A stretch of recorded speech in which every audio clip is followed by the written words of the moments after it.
Hey there, tonight we're diving into the surprisingly grim world of medieval executioners.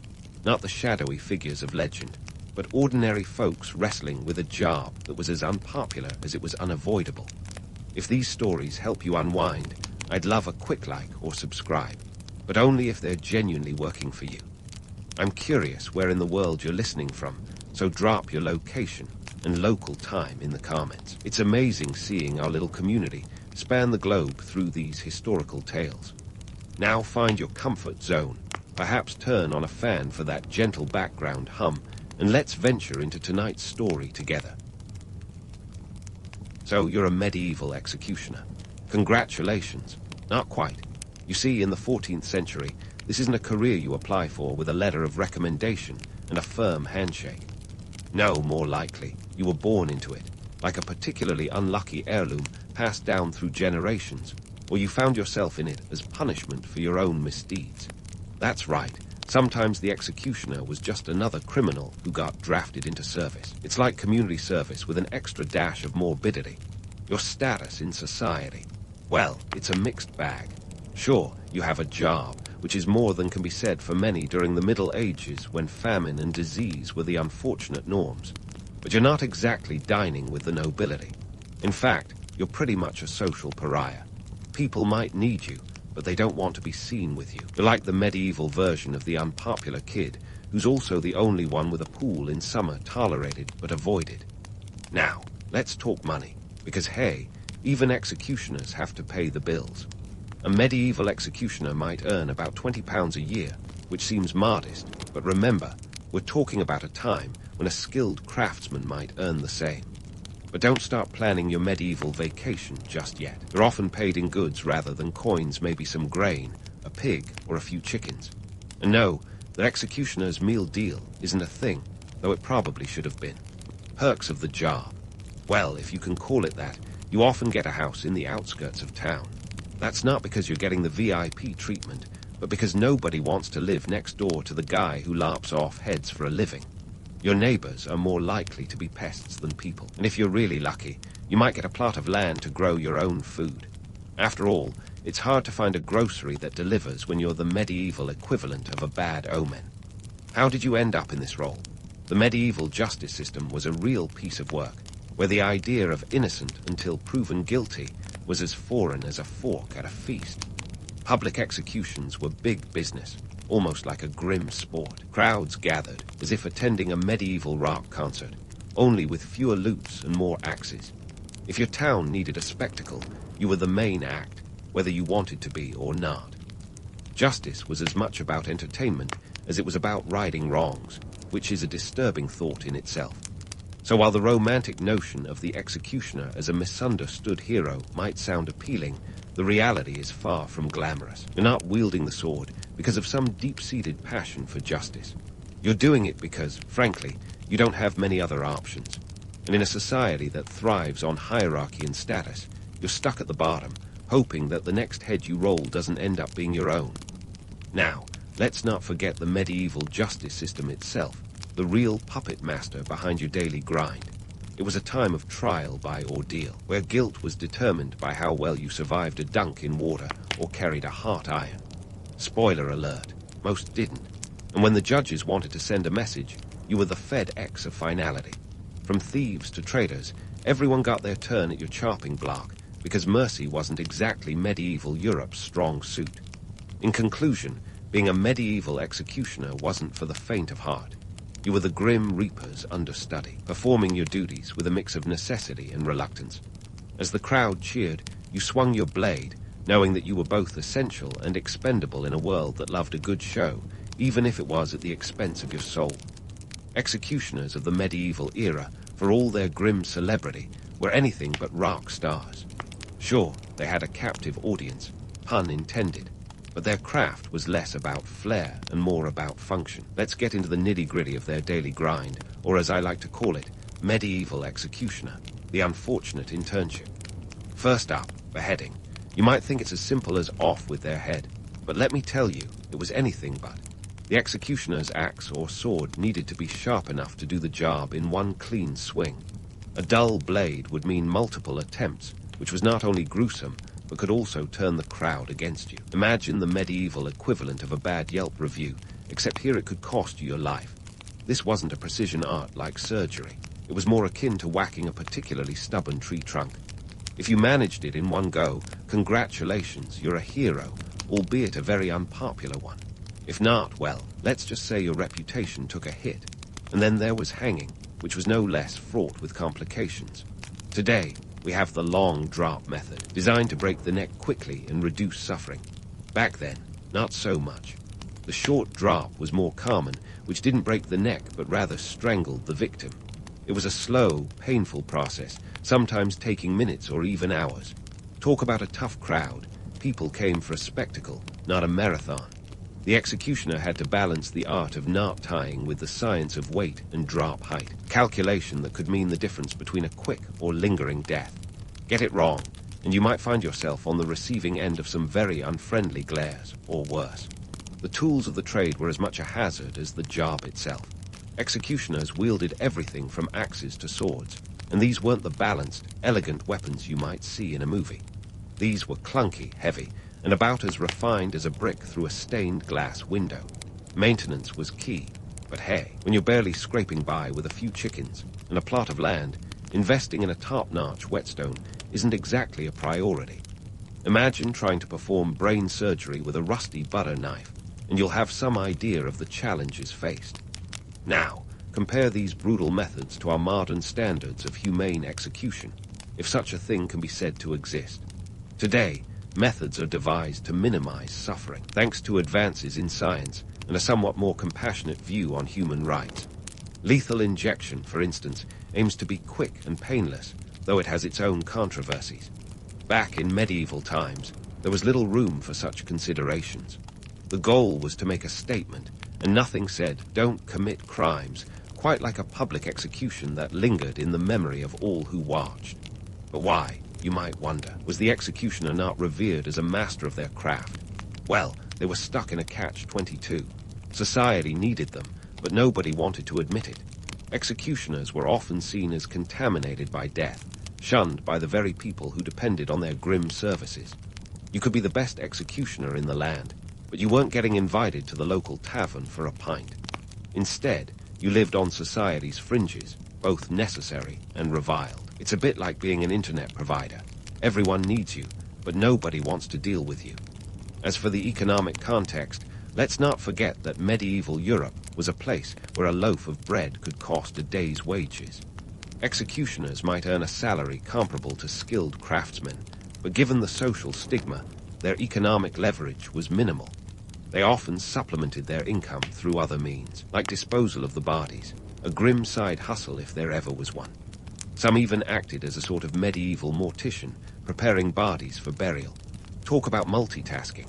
In this world of sharp blades and sharper looks, executioners trod a precarious path. They were the reluctant stars of a bloody show, where the only applause came from the grim satisfaction of a job done, if not well, then at least completed. Their lives were a testament to the harsh realities of a time when justice was swift, brutal, and anything but blind.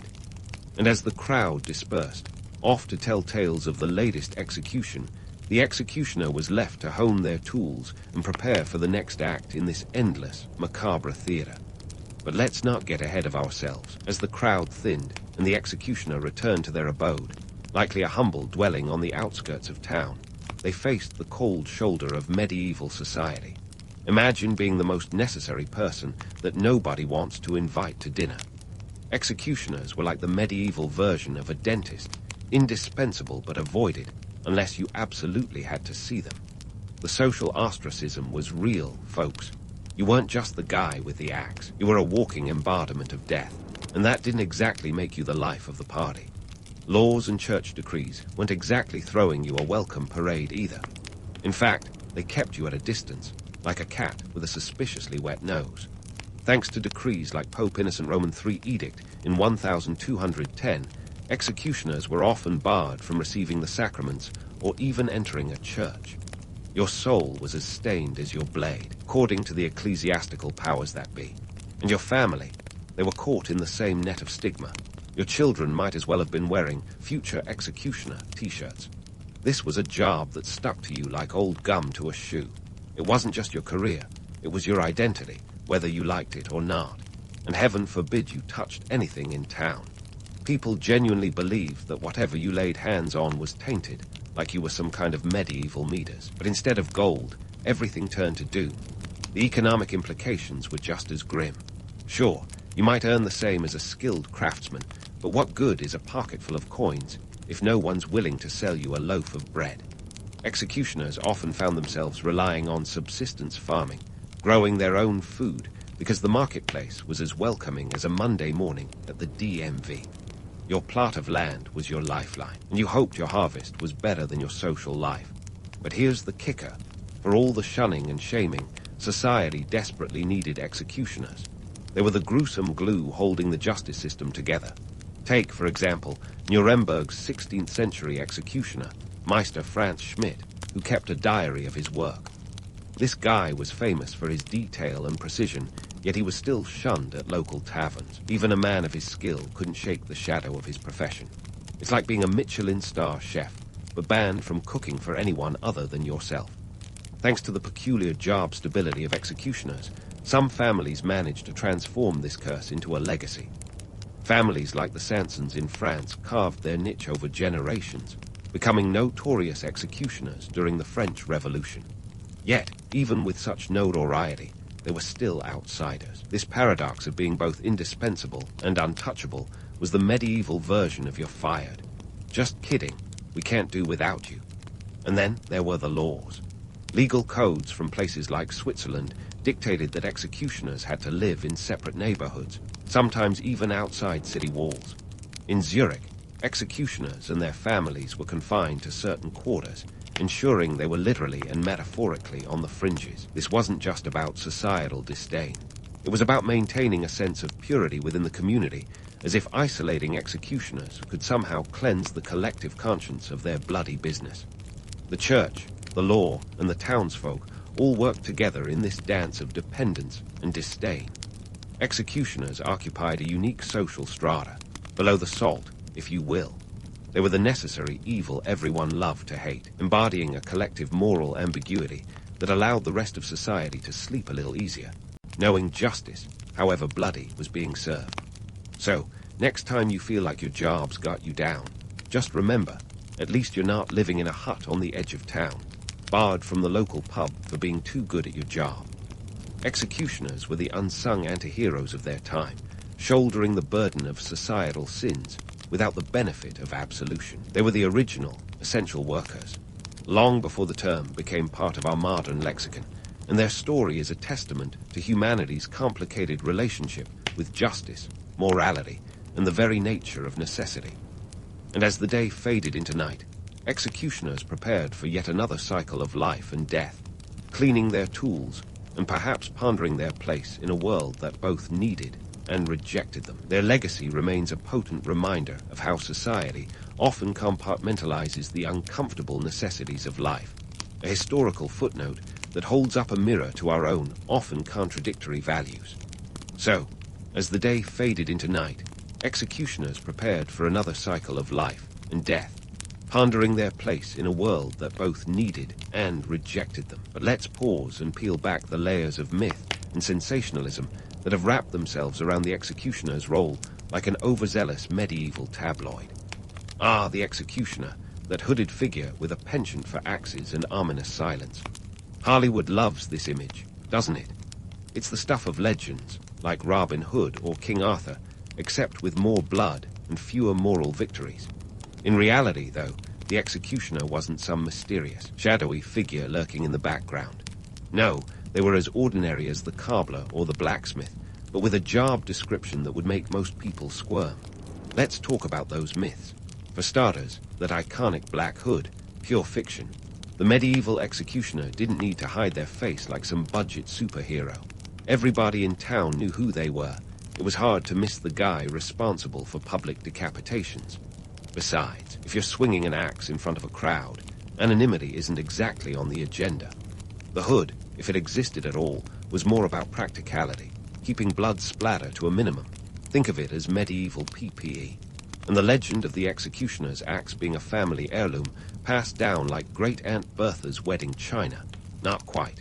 Sure, some families might have had a favored tool, but the reality was more utilitarian.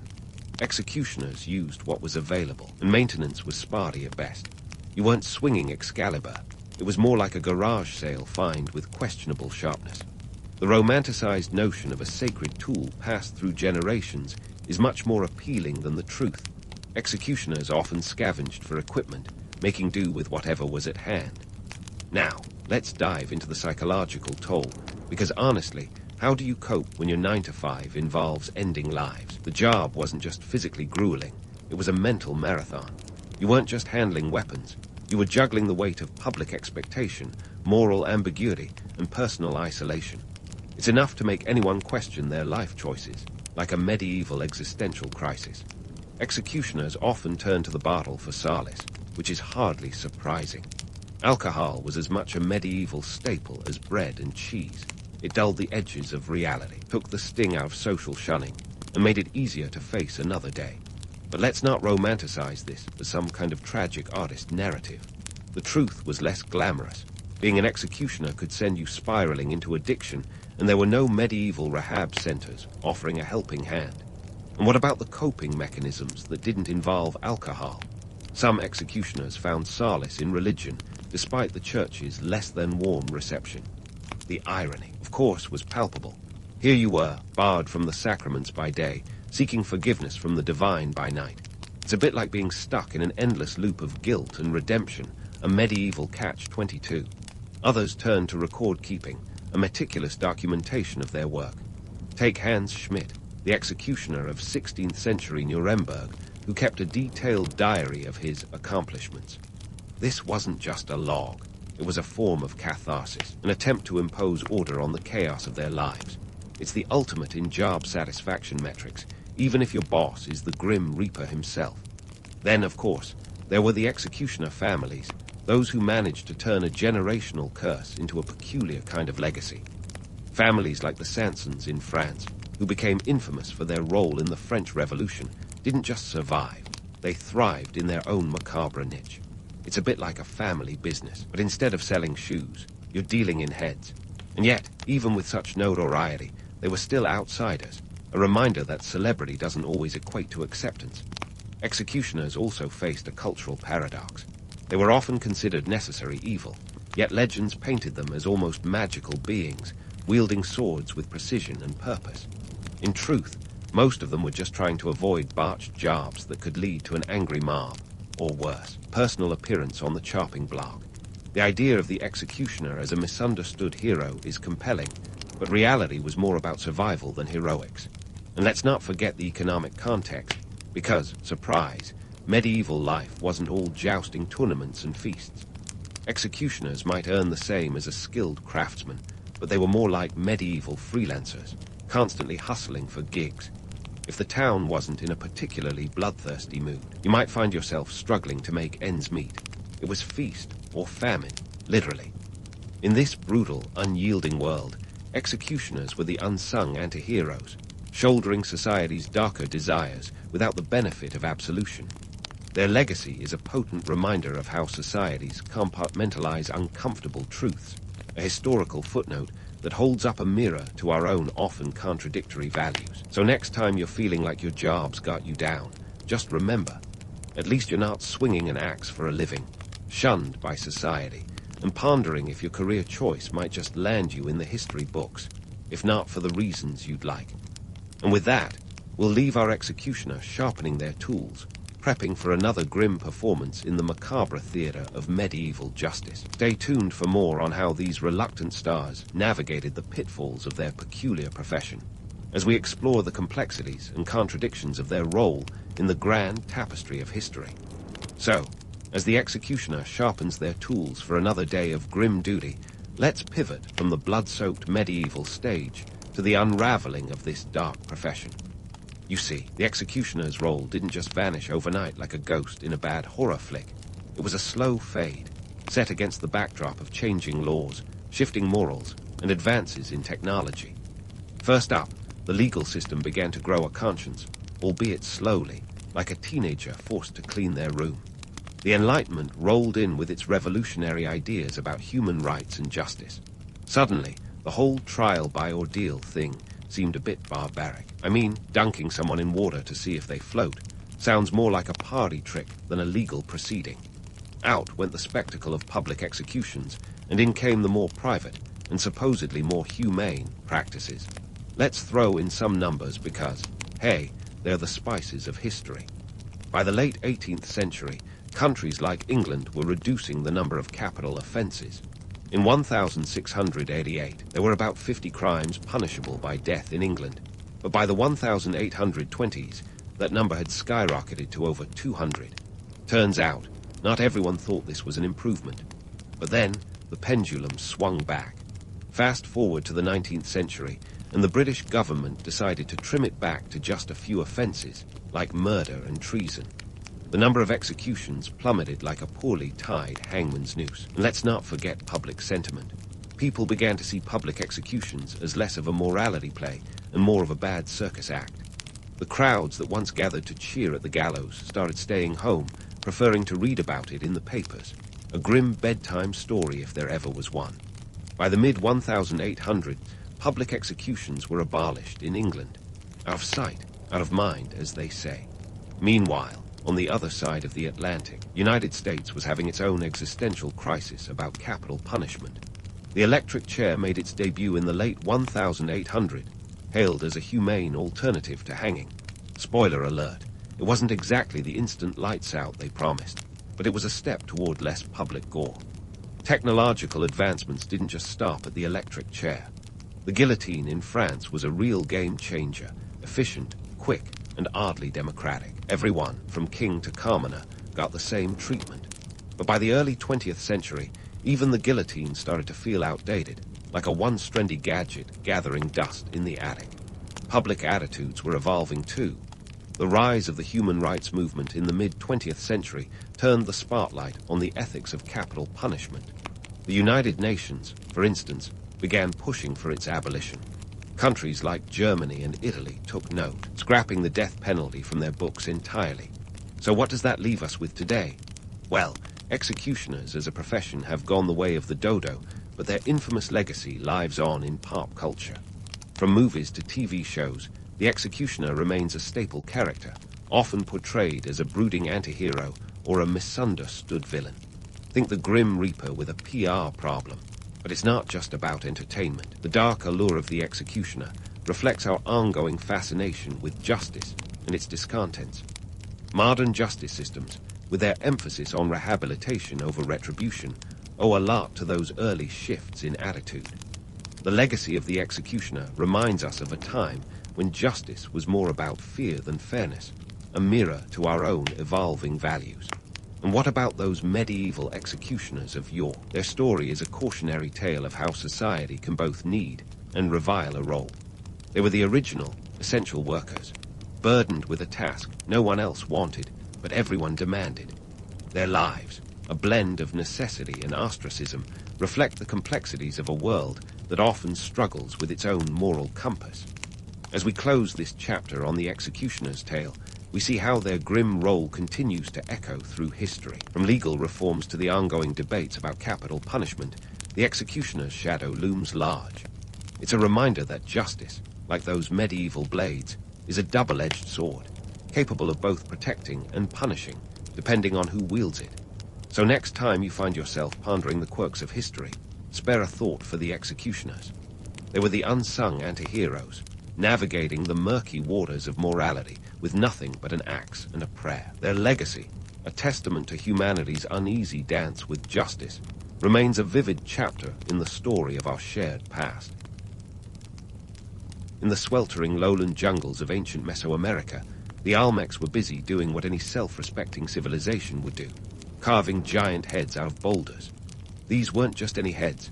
They were colossal, larger than life, and quite frankly, a bit much for a civilization without cranes or forklifts.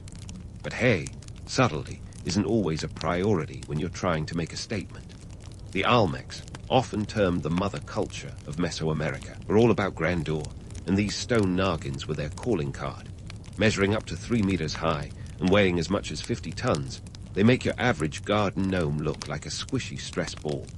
Now, who were these heads supposed to impress? Well, it wasn't the common folk, who were probably too busy farming and trying to avoid jaguars to care about rock art. These massive sculptures were likely commissioned by the Olmec elite, a group that included rulers and priests, your classic power duo. These guys were the original influencers, setting trends long before hashtags were a thing, and their fashion statement was the monumental head.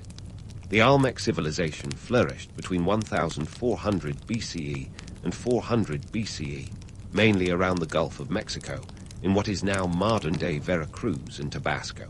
And they weren't just head sculptors. They laid the foundations for future Mesoamerican cultures, giving us everything from ceremonial centers to the concept of the number 0. But back to those heads. Why did they pour so much effort into these monolithic mugs? Well, it turns out these colossal sculptures were a lot more than just artistic endeavors. They were symbols of power and prestige. Let's be real here. The Olmec rulers probably weren't commissioning these heads out of sheer boredom or an overabundance of stone. These monumental projects were all about social hierarchy, a tangible expression of their divine right to rule. You see, in Olmec society, the rulers and priests were the top dogs, claiming to commune with deities and making decisions that shaped the lives of everyone else. And what better way to reinforce your godlike status than by having your likeness carved into an indestructible chunk of basalt? The Olmec elite were masters of PR, long before the concept of spin doctors. By creating these massive heads, they were literally and metaphorically placing themselves above their subjects. The sheer effort involved in moving these stones, sometimes from as far as 80 kilometers away, was not just a demonstration of might, but a message carved in stone. Look upon my works, ye mighty, and despair. But let's not kid ourselves about the logistics. The Olmecs didn't have the luxury of modern machinery. Moving a 50-ton rock through the jungle was a Herculean task, probably involving hundreds of workers, logs, and maybe a few choice words in Proto-Mayan. It's a bit like moving a grand piano down a spiral staircase without a dolly. Possible, but only if you really need that piano in the basement. And what about those who toil to make these grand projects a reality? The workers were likely conscripted from the local population, perhaps as a form of tribute or tax to the ruling class. For the Olmec elite, these sculptures were more than just art. They were a tool of control, reinforcing their place at the top of the social ladder. For the common folk, it was a physical manifestation of the social order they lived under, a constant reminder of who was in charge. So, while the romantic notion of these heads as mysterious relics of the past is certainly appealing, peeling back the layers reveals a more practical reality. These sculptures were as much about power as they were about artistry. The Olmec leaders weren't just showing off their artistic taste, they were making it clear who called the shots. And what better way to do that than by leaving behind a legacy that literally stands the test of time? In the grand scheme of things, the Olmec colossal heads are a testament to both the artistic genius and the political acumen of their creators. They remind us that throughout history, art has often been a tool wielded by the powerful, a way to cement their legacy and ensure their names endure, even if those names have been lost to history. So, next time you see a massive stone head, remember, it's not just a rock, it's a reminder of an ancient power play. While those colossal heads were busy casting long shadows over the Olmec civilization, let's pivot to the unsung heroes who lived under them. The Olmec middle class, if you could stretch the definition a bit. These folks were the artisans and traders, the ones who turned raw resources into the stuff of ancient dreams, or at least into something you could trade for a decent meal. Now, when you think middle class, you might imagine suburban homes and white picket fences. But in the Olmec world, it was more thatched huts and barter transactions. So, who were these artisans? Picture skilled craftsmen hunched over chunks of jade, fashioning everything from intricate masks to jewelry that would make any Instagram influencer green with envy. Jade was the bling of the Olmec world, a precious stone not only for its beauty, but also for its cultural significance. It was said to symbolize everything from fertility to the afterlife, making it the ancient equivalent of a Swiss Army knife, multifaceted and universally coveted. And boy, did the Olmecs love their jade. They didn't just stumble upon it in their backyards, though. No, this stuff was imported, often from as far away as present-day Honduras. Without the wheel. Yes, you heard that right. They missed the memo on that one. Moving jade was a logistical nightmare. Picture hundreds of workers lugging heavy sacks through dense jungles, using nothing but sheer muscle power, and maybe a few choice words that didn't make it into the history books. Once back at the Olmec heartlands, these artisans would transform raw jade into ceremonial axes, masks, and figurines. These items weren't just for show. They were currency in their own right, traded for food, textiles, or even cacao. That's right, cacao. The Olmec might have been the first to domesticate this magical bean. It was the original pick-me-up long before Starbucks made it mainstream, and it was a commodity as valuable as gold. But let's not forget the traders, those gutsy souls who braved the wilds to exchange their goods. In a world without currency, everything operated on a barter system. Imagine haggling over the price of leopard pelts and obsidian blades instead of mortgage rates and stock prices. These traders were the connective tissue of the Olmec economy, moving goods and ideas between regions.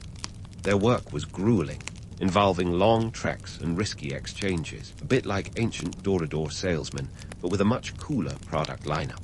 Of course, even in this vibrant exchange of goods, some things never change. Take the Olmec equivalent of a Monday morning, whatever day they called it. You can almost picture an artisan dragging themselves out of their hammock with a groan, facing another day of chiseling jade or weaving textiles.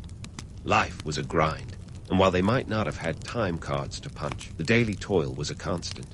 The Olmec artisans and traders were the backbone of their economy, but they weren't immune to the age-old gripe of work-life balance, or lack thereof. And what about the myth of the idyllic, harmonious Olmec society? Sure, it's charming to imagine a peaceful civilization where everyone was happy to trade and craft without a care in the world. But the reality was likely more complex. Social mobility was limited, and while artisans and traders enjoyed a higher status than farmers, they were still leagues below the elite. They played vital roles, yet remained under the thumb of the ruling class. Their work funded the monumental projects that defined Olmec culture, but they received little of the glory. So, while we often romanticize these ancient middle classes as the happy heart of society, the truth is grittier. They were indispensable yet overlooked, crucial yet constrained. Their lives were a testament to the eternal human struggle, finding meaning and purpose in a world where the odds are often stacked against you. The Olmec middle class may have been overshadowed by the grandeur of colossal heads, but their day-to-day grind was the engine that powered a civilization. As we peel back the layers of history, we see that the Olmec artisans and traders were not just participants in their society, but pivotal players. Their craftsmanship and trade networks laid the groundwork for Mesoamerican commerce and culture. Yet, their stories remind us that behind every great civilization are countless individuals whose lives, though not immortalized in stone, shaped the course of history. So, next time you admire a piece of jade or savor a bit of chocolate, tip your hat to the Olmec middle class. Unsung heroes who, despite the odds, made their mark on history. But let's shift the spotlight from the artisans and traders to the real MVPs of Olmec society, the farmers. These guys were the human embodiment of rise and grind, waking up each day to wrestle with the stubborn Mesoamerican soil. Picture them as the original agricultural influencers, minus the hashtags, but with a killer work ethic that rivals your average Silicon Valley startup. Let's debunk the idyllic myth right off the bat. Farming in the Olmec world was no pastoral paradise. It wasn't all sunshine and rainbows, but more like relentless sunburns and an occasional downpour. These guys had to deal with the hot and humid climate of the Gulf of Mexico, where the only thing more oppressive than the heat was the expectation to produce enough food to feed an entire civilization. The Olmec diet was a carb lover's dream, or nightmare, depending on your stance on gluten. Maize was king, and their agricultural calendar revolved around it. But growing, it wasn't a walk in the park. It required serious labor, clearing land, planting, and praying to every god in the Olmec pantheon for rain at the right time.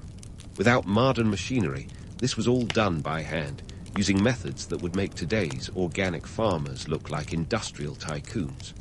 Now, maize might have been the bread and butter of Olmec agriculture, minus the bread and butter. But it wasn't the only crop in their repertoire. They also cultivated beans, squash, and sweet potatoes, creating a balanced diet that was less a choice and more a necessity for survival. This trio, maize, beans, and squash, was the ancient Mesoamerican equivalent of a superfood smoothie, providing essential nutrients and keeping the Olmec population from keeling over from malnutrition. Here's the kicker.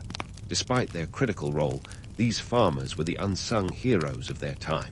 They worked from dawn till dusk, breaking their backs to fill the granaries, yet their social status was about as high as the worms in their fields. Upward mobility, more like a myth they told around the fire to get a laugh. The social ladder was more like a social escalator. Going up wasn't an option. Economic context time. The Olmec civilization was a classic example of an agrarian society, where the elite reaped the benefits while the farmers reaped the crops. The Olmec rulers needed a steady food supply to sustain their grandiose projects and ceremonial feasts.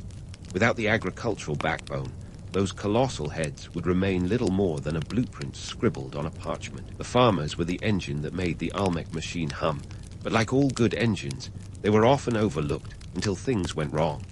And let's not forget the social structure that kept these farmers in their place. The Olmec society was stratified, with a clear hierarchy that would make any modern corporate ladder look like a free-for-all. The elite were at the top, the priests and rulers looking down from their ivory towers, or basalt thrones, as it were, while the farmers were firmly at the bottom, with about as much say in their lives as your average houseplant. But why did the farmers put up with it? Well, it's the age-old story of stability and survival. The Olmec elite may have been the ones calling the shots, but they provided order and protection in return. It was a trade-off, albeit a lopsided one, and the farmers made do because, honestly, what choice did they have? It was either stick to the plow or risk the unknown. And as any ancient farmer would tell you, the devil you know is better than the one you don't, especially when that devil has a penchant for building giant stone heads. Yet, for all their toil and tribulations, the farmers were crucial to the Olmec legacy. They might not have carved their names into history books, but their labor built the foundation of a civilization that inspired future cultures. So, let's give a nod to these ancient agriculturalists, who, much like today's coffee growers, kept the world turning, one maize cob at a time. They were the unsung heroes in the Olmec saga, providing fuel for the society's engine, while remaining largely invisible in the grand narrative of history. We've got plenty more to unearth about the Olmecs, so hang tight as we continue to sift through the sands of time in our next installment. And speaking of keeping the world turning, let's talk about the guys who claimed they could actually make it stop, or at least convince everyone they could. Enter the Olmec priests, the spiritual spin doctors of their day. These were the folks who purportedly had a direct line to the gods, a bit like having celestial speed dial in a world without iPhones. If the Olmec rulers were the face of the social hierarchy, then the priests were the voice whispering in their ears, and sometimes the voice booming over the masses. Now, you might wonder how one lands a gig as a priest in ancient Olmec society. Was there a divine linked in? Not quite. The path to priesthood was more about lineage and less about meritocracy. If you were born into the right family, congratulations. You might find yourself standing at the altar, draped in ceremonial garb, playing the role of the divine intermediary. The priests were part of the elite, and they made sure everyone knew it. After all, when your job description includes interpreting the whims of the gods, you tend to walk with a certain swagger. Let's break down the priestly power play. These spiritual leaders didn't just have a monopoly on metaphysical matters. They were key players in the socio-political landscape. They led religious ceremonies that weren't just about worshipping the gods, but also about reinforcing the social order. Imagine a ritual where everyone gathers around, the air thick with incense, and the priest emerges to chant, pray, and crucially, remind everyone why the current power structure was totally what the gods intended. It's a bit like that office meeting that could have been an email, but with way more feathers and face paint. These ceremonies weren't just for show, they were strategic. Religious festivals often coincided with agricultural cycles. Think of it as an ancient version of aligning your product launch with a major holiday season. The Olmec priests would conduct elaborate rituals to ensure bountiful harvests, because nothing says divine approval like a good maize yield. If the crops failed, well, clearly someone in the community wasn't praying hard enough. It's a convenient setup, when you're the one holding the sacred scepter. Now, let's not pretend that the Olmec priests were just peddling superstition. Their role was deeply embedded in the social and economic fabric of their civilization. By managing the religious calendar, they orchestrated a rhythm that kept the society ticking. Ceremonies drew people together, fostering a sense of community, whether genuinely spiritual or just a good excuse to catch up on the latest gossip. They were also a handy way to redistribute resources, as offerings to the gods often meant redistributing food and goods among the populace. And who was overseeing this divine redistribution? You guessed it, the priests. The Olmec religious structure was a powerhouse of influence, ensuring that the social hierarchy remained firmly in place. The priests' ability to interpret the will of the gods gave them a unique position, one that was both revered and feared. After all, when the guy in charge of your eternal soul tells you to double down on maize planting, you don't ask questions, you grab a hoe. But here's the kicker. While the priests maintained their grip on power through divine decree, they were also subject to the whims of the political elite. The relationship between rulers and priests was a delicate dance, each needing the other to legitimize their authority. The rulers needed the priests to sanctify their rule, while the priests required the rulers' support to maintain their religious monopoly. It was a symbiotic relationship, not unlike today's political endorsements, where each side plays their part to keep the status quo intact. And let's not forget the economic angle. Religious ceremonies were not cheap. The offerings, the feasting, the elaborate costumes, it all came with a price tag. The priests orchestrated these events, but the resources often came from the populace, a subtle form of taxation wrapped in divine garb. In essence, the Olmec religion was a well-oiled machine, extracting wealth while placating the masses with promises of divine favor. Of course, the myth of the benevolent, all-powerful priesthood is a charming one, but peel back the layers, and you find a group of savvy operators who understood the power of belief as a tool for control. Religion was not just about spirituality. It was a mechanism to reinforce social stratification and ensure the elite maintained their grip on power. The priests were the gatekeepers of this celestial bureaucracy, and they played their role with aplomb. The Olmec priests were the original influencers, dictating not just how people worshipped, but how they lived. Their ability to shape the spiritual narrative gave them a formidable edge in maintaining social order. So next time you hear someone talking about divine right, remember, it's an ancient script that's been playing out for millennia, with priests like those of the Olmec holding the pen. As we continue to unravel the layers of Olmec society, the intertwining of religion and power becomes increasingly clear. The priests were more than just spiritual leaders. They were architects of the social structure, ensuring that their civilization's hierarchy remained as unyielding as the stone heads that defined their culture. But don't put away your trowels just yet. We've got more to dig up in the next part of our exploration. Stay tuned as we delve deeper into the mysteries of this enigmatic civilization. So, there you have it. The Olmec priests were the puppet masters, pulling the strings of spirituality and society alike. But here's where the plot thickens. The Olmecs, with their elaborate social hierarchy and penchant for giant stone heads, weren't just carving out a place in history. They were setting themselves up for a grand finale that was more poof than bang. Let's zoom out and rewind to around 1400 BCE. The Olmecs were hitting their stride, straddling the Gulf of Mexico with all the hubris of a civilization that had figured out how to turn swampy land into a thriving heartland. They built monumental sites like San Lorenzo and La Venta, which were the ancient equivalent of urban centers, minus the traffic and overpriced lattes. These places were bustling with life, culture, and a social order that made sure everyone knew their place, from the elite perched at the top to the farmers toiling at the bottom. But even the mightiest juggernauts have their Achilles heel. For the Olmecs, their rigid social structure was both their strength and their downfall. You see, while they were busy maintaining a society as stratified as a 7-layer cake, the world around them was changing, and not in the rainbows and unicorns way.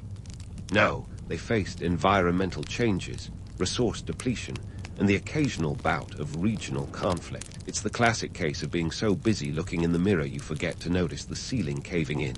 Here's a cold, hard fact. Around 400 BCE, the Olmec civilization started to decline. Their grand ceremonial centers were abandoned, and their influence waned faster than a celebrity's popularity post-scandal. What happened? Well, a combination of climate shifts and resource exhaustion played their part. The land that once yielded bountiful maize became less forgiving, turning the agricultural backbone into a brittle spine. And let's not forget human nature. The Olmec social machine, with its elite priest power combo, wasn't exactly built for flexibility. When the going got tough, well, they couldn't really go anywhere. The Olmec society, with its towering heads and towering egos, was a victim of its own success. The elite's grip on power was as unyielding as the basalt they favored. But this rigidity meant that when change came knocking, adaptation wasn't on the agenda. They were like a one-trick pony in a rapidly changing rodeo. As the climate cooled and the land offered less bounty, the Olmecs couldn't pivot. Their rigid class system meant innovation and mobility were stifled, leaving them unable to respond to new challenges. And here's where we drop the myth-busting bomb. The Olmec civilization didn't just vanish into thin air. Their cultural DNA lived on, seeping into the very fabric of Mesoamerican history. They left behind a legacy of art, architecture, and religious practices that inspired civilizations like the Maya and Aztec. It's a bit like how your favorite band's influence echoes in the music of countless artists that follow. The Olmecs may have checked out, but their big heads and even bigger ideas left a lasting impression. Now, what can we learn from the Olmecs and their hard-headed approach to societal organization? For starters, the dangers of an inflexible hierarchy are as relevant today as they were over 2 millennia ago. A society that can't adapt is like a smartphone without updates. Eventually, it just stops working. The Olmecs teach us that while a strong social order can build great things, it can also be a gilded cage, beautiful but ultimately stifling. So, as we wrap up our journey through the rise and fall of the Olmec society, remember this: every colossal head and abandoned city speaks to the timeless dance between power and change. The Olmecs might be ancient history, but their story is an enduring lesson in the importance of adaptability. While their civilization may have crumbled, their contributions to culture, mathematics, and art endured, shaping the civilizations that followed. In the end, the Olmecs remind us that while physical monuments may fade, ideas linger. They were a civilization of grand gestures and grander ambitions, leaving behind a legacy that's as much about what they built as what they became. So, the next time you find yourself gazing at a massive stone head, reflect on the balance between tradition and innovation. The Olmecs may be long gone, but their legacy lives on, a testament to the heights civilization can reach and the pitfalls it must avoid. As you drift off to sleep with this newfound knowledge, remember, history isn't just about what was, but what can be. The dust hangs thick in the air as you step into the world of ancient China, circa 221 BC. You're smack dab in the middle of a nation on the brink of transformation, with the smell of ambition and mortar in the air. At the helm of this seismic shift is Emperor Qin Shi Huang, a man with a to-do list that includes unifying a fractured China, and oh yeah, constructing a wall that makes the pyramids look like your kid's sandbox project. Now, let's talk about this wall. Not just any wall, but the asterisk Great Wall of China. We're not dealing with a little decorative hedge here. No, we're talking about a mind-boggling 13,000 miles weaving across mountains, deserts, and anything else that dared to stand in its way. That's like building a wall from New York to Los Angeles, and then some. If you've ever felt like your weekend DIY project was getting out of hand, spare a thought for poor Qin. Why all the fuss? Well, China was a hot mess of warring states before Qin took charge. Imagine a reality TV show where every contestant has a sword, and there are no rules. Qin, the ultimate control freak, had a vision. One nation under Qin, indivisible with liberty and justice for, well, mainly himself. To keep out the pesky nomads and rival states eyeing his unified kingdom like a piñata packed with gold, he started laying bricks with a fervor that would make a Lego enthusiast blush. It wasn't just about keeping out invaders, though. This wall was a massive flex of Qin's newfound power, a stone-cold testament to his legacy. He wasn't just building a wall, he was crafting an empire's spine. Millions of laborers were drafted for the task, and they weren't exactly signing up for a fun summer camp. We're talking conscripted soldiers, peasants, and prisoners, Basically anyone who had a pulse and wasn't fast enough to dodge the draft. Spoiler, it was brutal. The death toll was catastrophic, with some estimates claiming hundreds of thousands perished. Let's just say OSHA would have had a field day. But hey, nothing screams stability like a massive defensive line. Right. The idea was to unify the various feudal states under one big happy family. If your family's idea of bonding is forced labor and military discipline. Despite the grueling conditions, this was a period of significant advancement. Roads were built, currency was standardized, and writing scripts were unified. It was a bit like getting a new boss who changes everything in the office, but instead of new email protocols, you got a wall stretching to the horizon and beyond. The cost was astronomical, not just in terms of human life, but in resources. The sheer volume of materials needed was staggering. Stone, wood, earth, if it could be stacked, it was used. The logistics alone were enough to make modern project managers break out in a cold sweat. Yet for all the hardship and misery, the wall represented something monumental. It was Kin's way of saying, I'm here, I'm in charge, and I'm not going anywhere. Of course, with all this grandeur came the myths. The Great Wall is often romanticized as a single, continuous structure. In reality, it was more like a patchwork quilt of different walls built over various dynasties. Kin's wall was just the beginning, a rough draft of what would eventually become a symbol of China's enduring strength. The legend paints a picture of a majestic line in the sand, but the truth was much grittier and far more complex. And as you stand here, amid the chaos of construction, you can almost hear the clamor of tools and the grunts of laborers. You can't help but wonder at the sheer audacity and madness of it all.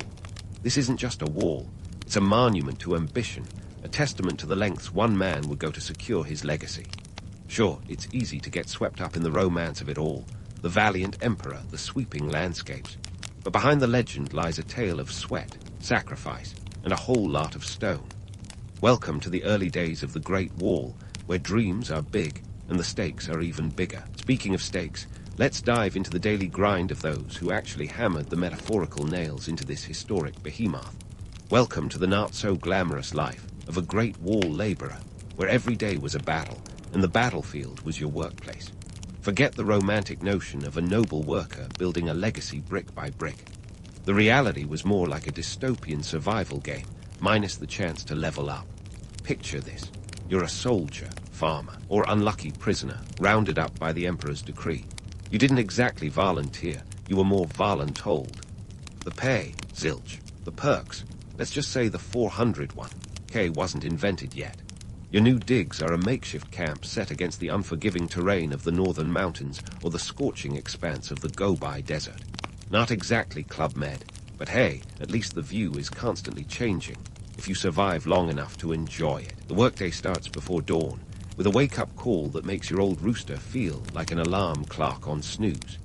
You and your fellow laborers, numbering in the tens of thousands, are tasked with hauling massive stones, tamping down earth, and laying bricks under a sun that seems to have a personal vendetta against your skin. We're talking marathon sessions of back-breaking labor, often stretching from sunrise to sunset. Forget your ergonomic office chair. You're lucky if you get a moment to lean against the very wall you're building. Rations. Hope you like rice, because that's mostly what you'll be getting. A bowl of rice, maybe some millet, and if you're incredibly fortunate, a sliver of dried meat. It's a diet that makes a college student's ramen stash look like a 5-course meal. Hydration came from whatever water sources were available, often far from pristine. In modern terms, these were the ultimate clean-eating meals, if only because there was nothing else to eat. As if the conditions weren't grim enough, let's not forget the constant threat of death that loomed over each worker like a dark cloud. Exhaustion, malnutrition, disease, any one of these could be the end of you. And if you thought your work environment was dangerous, try constructing a wall with no safety harnesses, helmets, or any semblance of modern safety standards. With no OSHA to call, an unlucky slip or a falling rock could mean a one-way ticket to the afterlife. And yet, despite all this, the myth of glory persisted. The wall was sold as a noble endeavor, a bulwark against barbarian hordes. But for the workers, it was less about glory and more about survival. They were the unsung heroes, or perhaps more accurately, the unwilling participants, vying not for honor, but for one more day above ground. The politics behind this massive undertaking were as complex as the wall itself. Emperor Qin Shi Huang's vision of unity and protection was a double-edged sword. Sure, it was about keeping out invaders, but it was also a tool of control, a way to keep his newly unified empire in check. Building the wall meant more than just defense. It was a statement of power, a way to keep the populace in line. If you were busy hauling rocks, you weren't plotting rebellion. And let's not forget the economic pressures. The cost of the wall was astronomical, not that you, the laborer, saw a single copper of it. The empire poured resources like water into this project, draining local economies and stretching logistics to the limit. Stone and earth were the building blocks, but the real foundation was an ever-growing mountain of debt. So why did the legend persist? Why do we remember the Great Wall as a symbol of strength and unity rather than a monument of suffering? Maybe it's because, in the end, the wall stood the test of time, an indelible mark on the landscape and on history. It was both a physical barrier and a metaphorical one, keeping out threats and holding in a diverse, sprawling empire. The tales of glory, though gilded in fiction, offered a narrative that the ruling elite were all too happy to perpetuate. In the grand tapestry of history, it's easy to romanticize the wall as a majestic, unbroken line. But when you dig deeper, you find a story of ambition, sacrifice, and human endurance. Each stone, each brick, was laid by hands that were pushed to the brink, each a testament to the human spirit's resilience. The wall was a dream made reality, but it was built on the backs of those who had no choice but to dream of survival. So, as you peer down the length of this ancient marvel, remember the laborers whose sweat and toil created what would become one of the world's most famous landmarks. They may not have made it into the history books, but their legacy is etched into every mile of stone. And while the wall may have been Qin's grand vision, it was these workers who made it a reality, one grueling day at a time. And there you have it, a gritty slice of life from the past, served with a side of harsh reality. But don't pack away your time-traveling knapsack just yet. There's more to uncover on this historical journey. Stay tuned as we continue to unravel the myth from the man-made marvel that is the Great Wall of China. So, back to the Great Wall we go, where history and myth intertwine like a pair of mismatched socks in the laundry of time. Let's tear down those grandiose tales of invincible fortifications and get to the gritty truth. Not every section of the Great Wall was a majestic stone behemoth. No, parts of it were essentially glorified dirt mounds. Yeah, you heard that right. Rammed earth was the name of the game in some stretches. See, the thing is, building a wall that long out of solid stone is about as practical as making a skyscraper out of Lego bricks. Enter rammed earth, the ancient construction hack that kept the wall's builders from losing their minds and their backs. It wasn't glamorous, but boy, was it efficient. Picture a massive mud pie, compacted into layers using simple wooden frames, a method that dates back to the prehistoric era. It was cheap, it was effective, and it didn't require a quarry's worth of stone. Not exactly the stuff of legends, but hey, it got the job done. And let's be real, the wall wasn't some impenetrable force field. It was more strategic than anything else. Think of it like a medieval version of a beware of dogs sign, mostly there to deter and delay rather than stop invaders outright. The wall's real strength was in its towers and garrisons, strategically positioned for optimal surveillance and defense maneuvers. The watchtowers were like the ancient world's CCTV cameras, keeping an eye on the horizon for any sign of trouble. The invaders had to think twice, not because the wall was unscalable, but because getting over it meant facing whatever lay on the other side. Now, let's talk finances. Brace yourself. This is where the numbers get eye-watering. The construction of the wall was a financial black hole, a money pit that would make even the most extravagant Hollywood blockbuster blush. We're talking an empire-wide economic burden that sent ripples through the entire Chinese economy. Workers weren't paid, but the resources had to come from somewhere. And that somewhere was the empire's coffers, which were starting to look a bit like the bottom of a well after a drought. The logistics of feeding and equipping a workforce numbering in the hundreds of thousands, ensuring a steady supply of materials and tools, and maintaining the sections already built was a Herculean task. The Empire funneled resources into the project like a gambler doubling down on a bad hand, hoping against hope that the wall would pay off in the long run. Emperor Qin Shi Huang's PR campaign, however, was nothing short of genius. He sold the wall not just as a defensive measure, but as a symbol of unity and strength. It was the ultimate vanity project, a 13,000-mile Instagram post, if you will, showing the world just how mighty and unified his empire was. The wall was a tangible reminder of his power, a constant presence that said, "Look at what we can achieve together." The irony, of course, was that this symbol of unity was built through division and conscription, a paradox wrapped in bricks and mortar. The political and social ramifications were just as staggering as the economic ones. With resources being pumped into the wall like there was no tomorrow, other areas of the empire felt the squeeze. Local economies were disrupted as men were pulled away from their fields and workshops to toil on the wall. The ripple effect was felt far and wide, as communities struggled to cope with the loss of labor and the burden of supporting a project they had little say in. Yet, for all the wall's flaws, the myth endured. It was a narrative the ruling elite were more than happy to perpetuate, a story of strength and unity that glossed over the gritty reality of its construction. The wall's legend was a convenient fiction, a bedtime story for the masses that masked the harsh truths of its making. But here's the kicker: the wall worked. Not in the way you might think, but it worked. It wasn't impermeable, but it was a deterrent. It wasn't a fortress, but it was a symbol. It wasn't the beginning of the end for invaders, but it was a beginning of a new chapter for China, a chapter that saw a unified nation rise from the ashes of warring states, however tenuous that unity might have been. So, as you stand amid the dust and the legacy of the Great Wall, remember the myths and the reality. The wall is a story of ambition and endurance, of power and sacrifice, of unity won through division. It's a reminder that history is rarely as clean-cut as we like to imagine. And while the stories may shine with the sheen of legend, the truth is often found in the cracks between the stones. As we continue on this historical journey, keep that in mind. The wall is both a monument to human achievement and a testament to the human cost of such grand endeavors. Stay tuned, because we've got more myth-busting and history-making to uncover. As we move along this stone-studded saga, let's hit fast forward on the remote of history and see how the Great Wall evolved over the centuries. Spoiler alert, it's a tale of grandeur, negligence, and a touch of architectural flair that would make even the most seasoned HGTV host take note. Picture this, okay? Not literally remember, no figurative prompts. The Han Dynasty, circa 206 BC to 220 AD, steps up to the plate. The Han, bless their imperial sarks, saw the wall's potential not just as a fortification, but as a billboard for their burgeoning empire.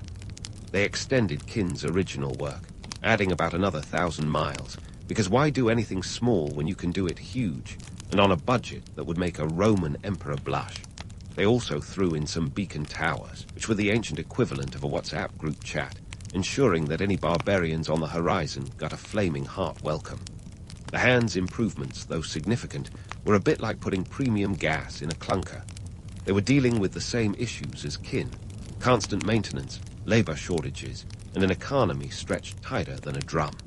But hey, if you're going to build a wall, you might as well make it a project for the ages, right? Fast forward again to the Sui, 581-618 AD, and Tang, 618-907 AD dynasties. The Sui, riding high on a wave of ambition, decided to refurbish and extend parts of the wall. But much like a New Year's resolution, their enthusiasm fizzled out pretty quickly. The Tang, on the other hand, took a different approach.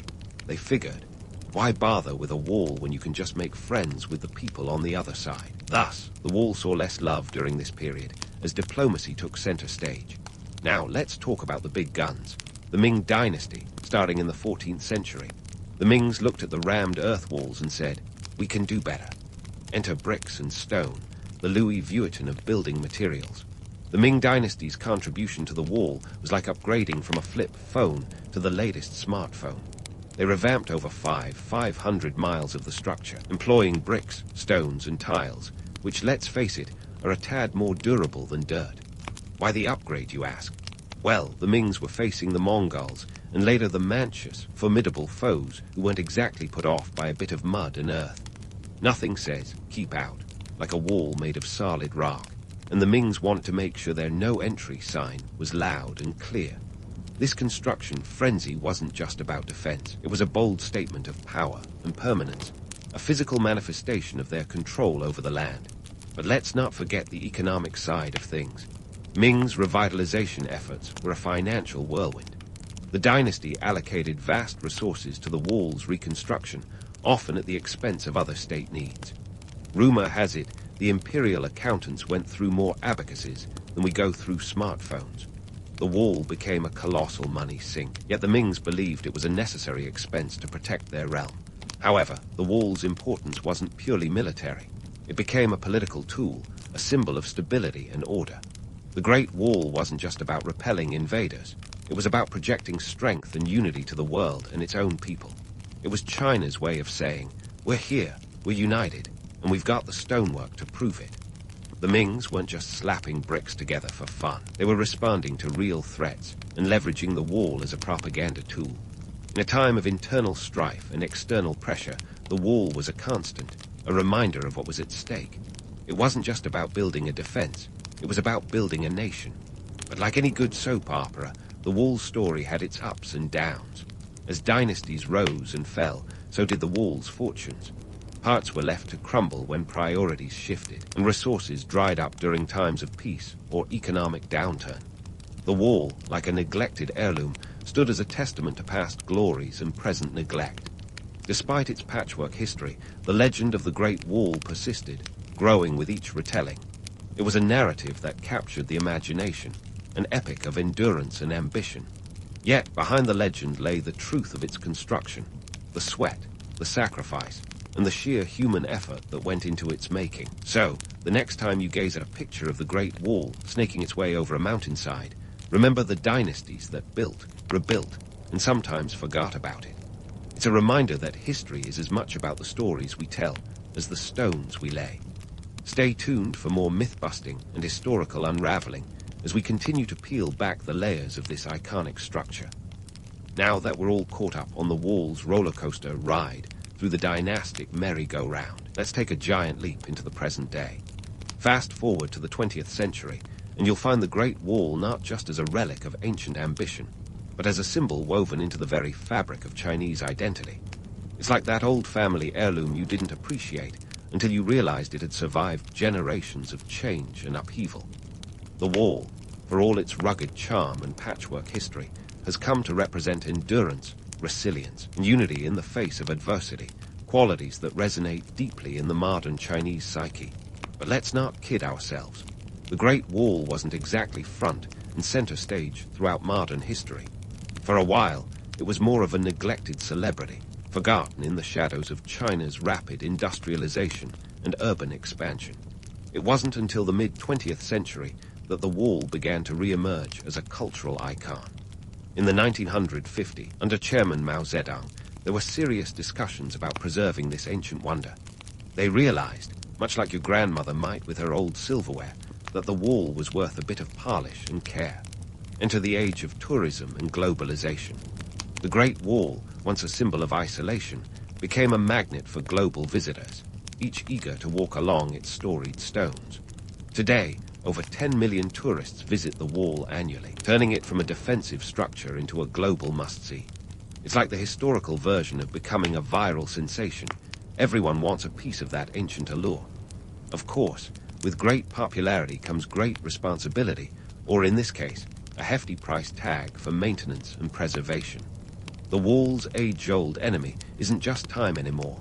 It's also the throngs of tourists wearing down its ancient stones. The Chinese government spends millions annually on preservation efforts, patching up the wall to ensure it doesn't crumble under the weight of history and human feet.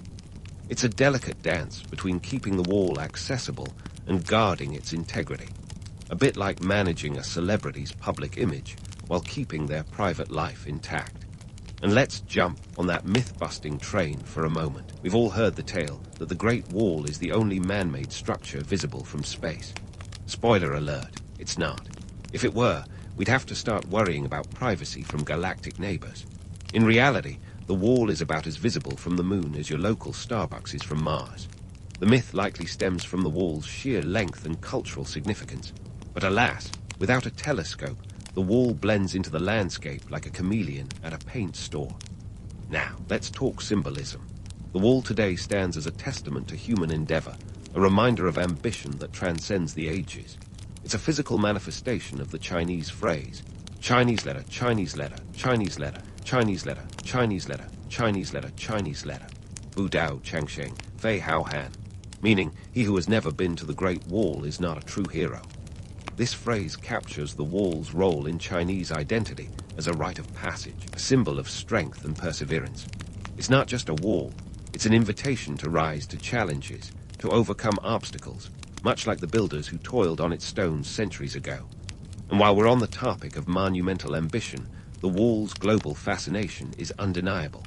It captures the imagination of people worldwide, a testament to what can be achieved with sheer willpower, manpower, and let's be honest, a fair bit of royal decree. The wall speaks to that innate human desire to leave a mark, to build something that outlasts us, even if it means pulling off the architectural equivalent of a never-ending marathon. In many ways, the Great Wall is a mirror reflecting the duality of human nature, our ability to create and to destroy, to unite and divide, to dream and to endure. It embodies the paradoxes that define us, standing as both a protector and a prisoner of its own history. The wall whispers tales of triumph and tragedy, of dreams built on the backs of countless laborers who dared to defy the impossible. So, what does the Great Wall say about human endeavor and legacy? It tells us that the stories we build are as important as the stones we lay. It reminds us that history is a living, breathing entity, shaped by the hands that mold it. The wall is a testament to the power of human ambition, to dream big, to build larger, to endure longer. It's a legacy not just of stone and mortar, but of the indomitable spirit that drives us to leave a lasting imprint on the world.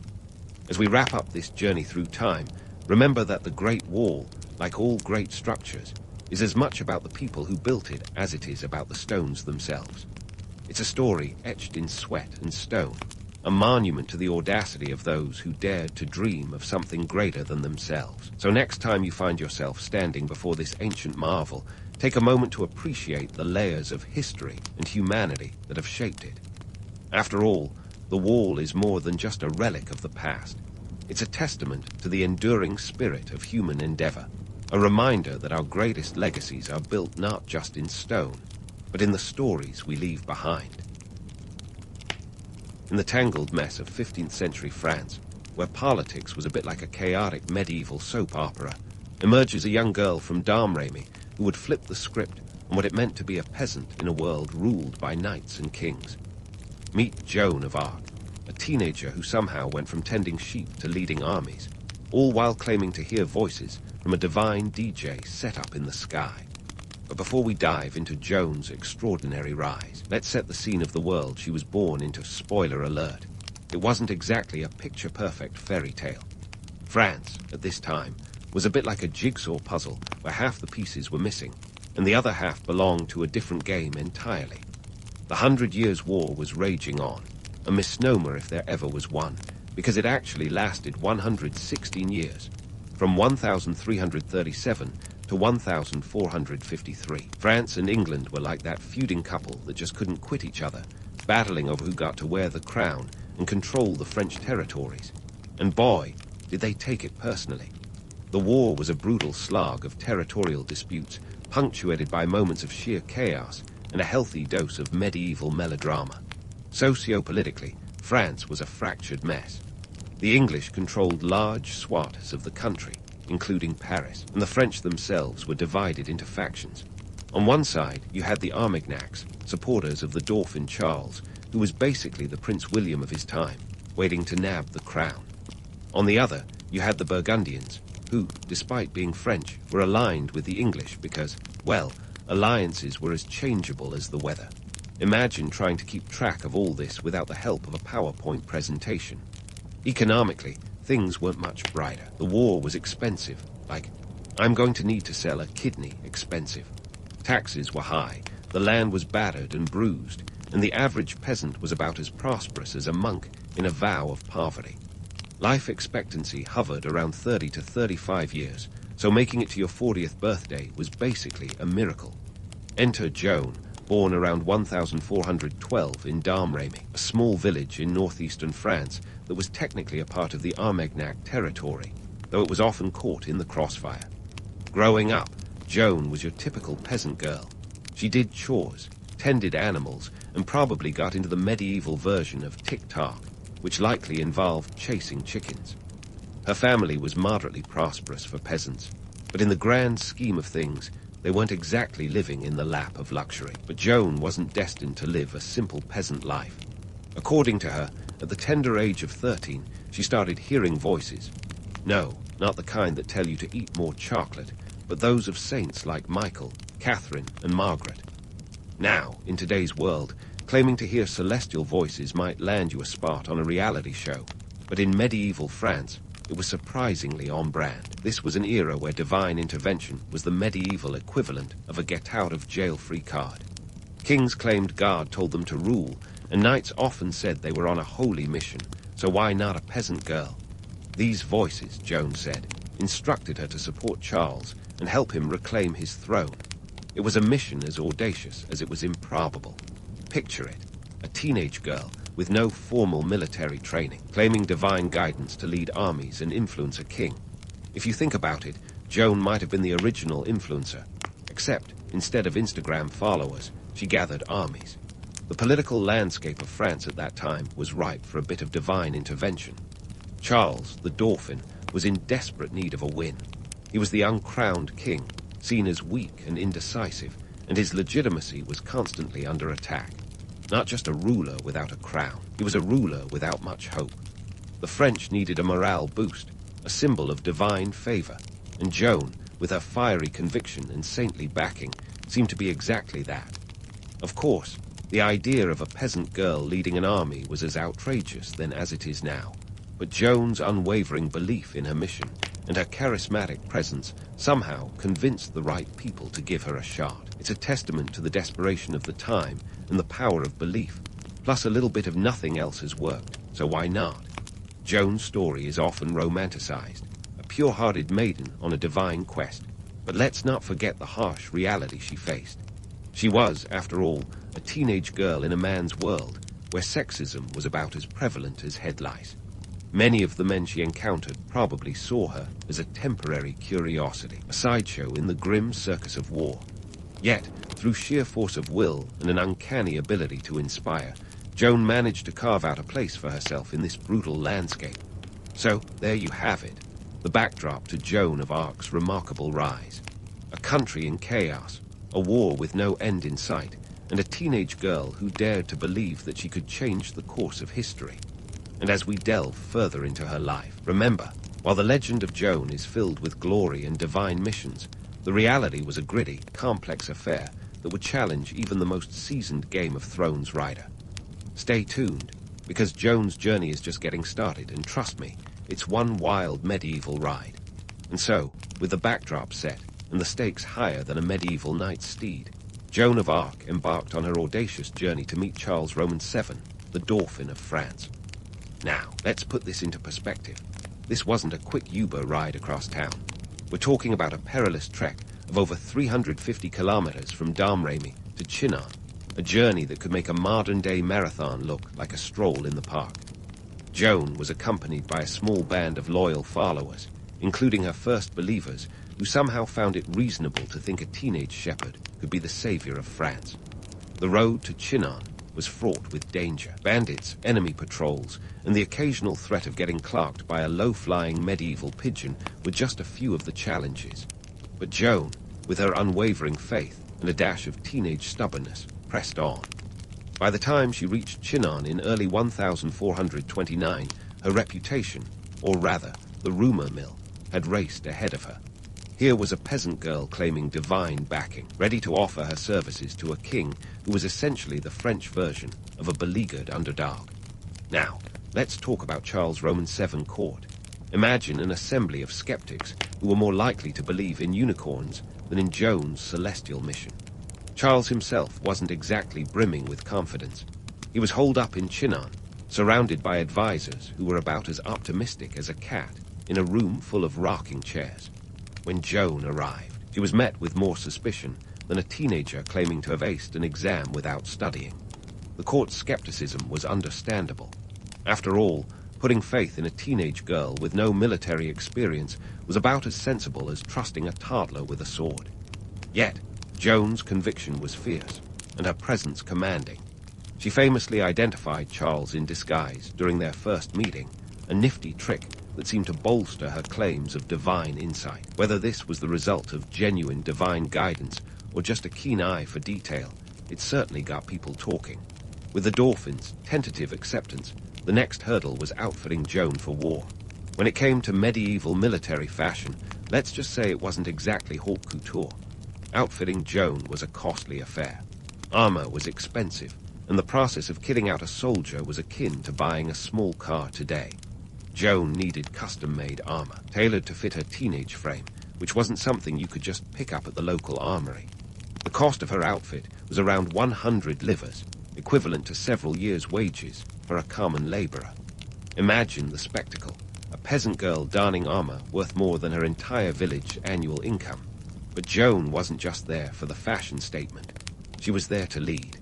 The absurdity of a peasant girl leading seasoned soldiers was not lost on anyone, least of all the soldiers themselves. Imagine their surprise, perhaps even a touch of resentment. Here was this young, untrained girl claiming to have a direct line to the divine, instructing warriors who'd spent years honing their craft. Yet, Joan's charisma and unwavering belief in her mission somehow won them over. It was like she had a charisma stat cranked up to 11. Joan's first real test came with the Siege of Orleans, a key city under siege by the English since October 1428. This wasn't just a tactical standoff. This was a fight for the heart of France. Orleans was a linchpin in the Dauphin's territory, and its fall would have been a major blow to French morale.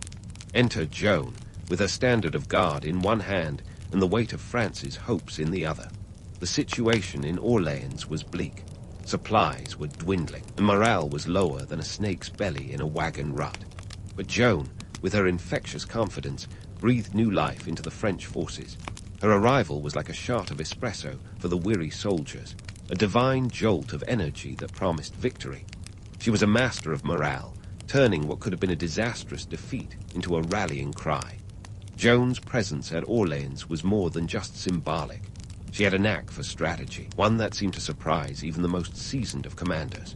And let's not overlook her ability to read the battlefield like a tarot card.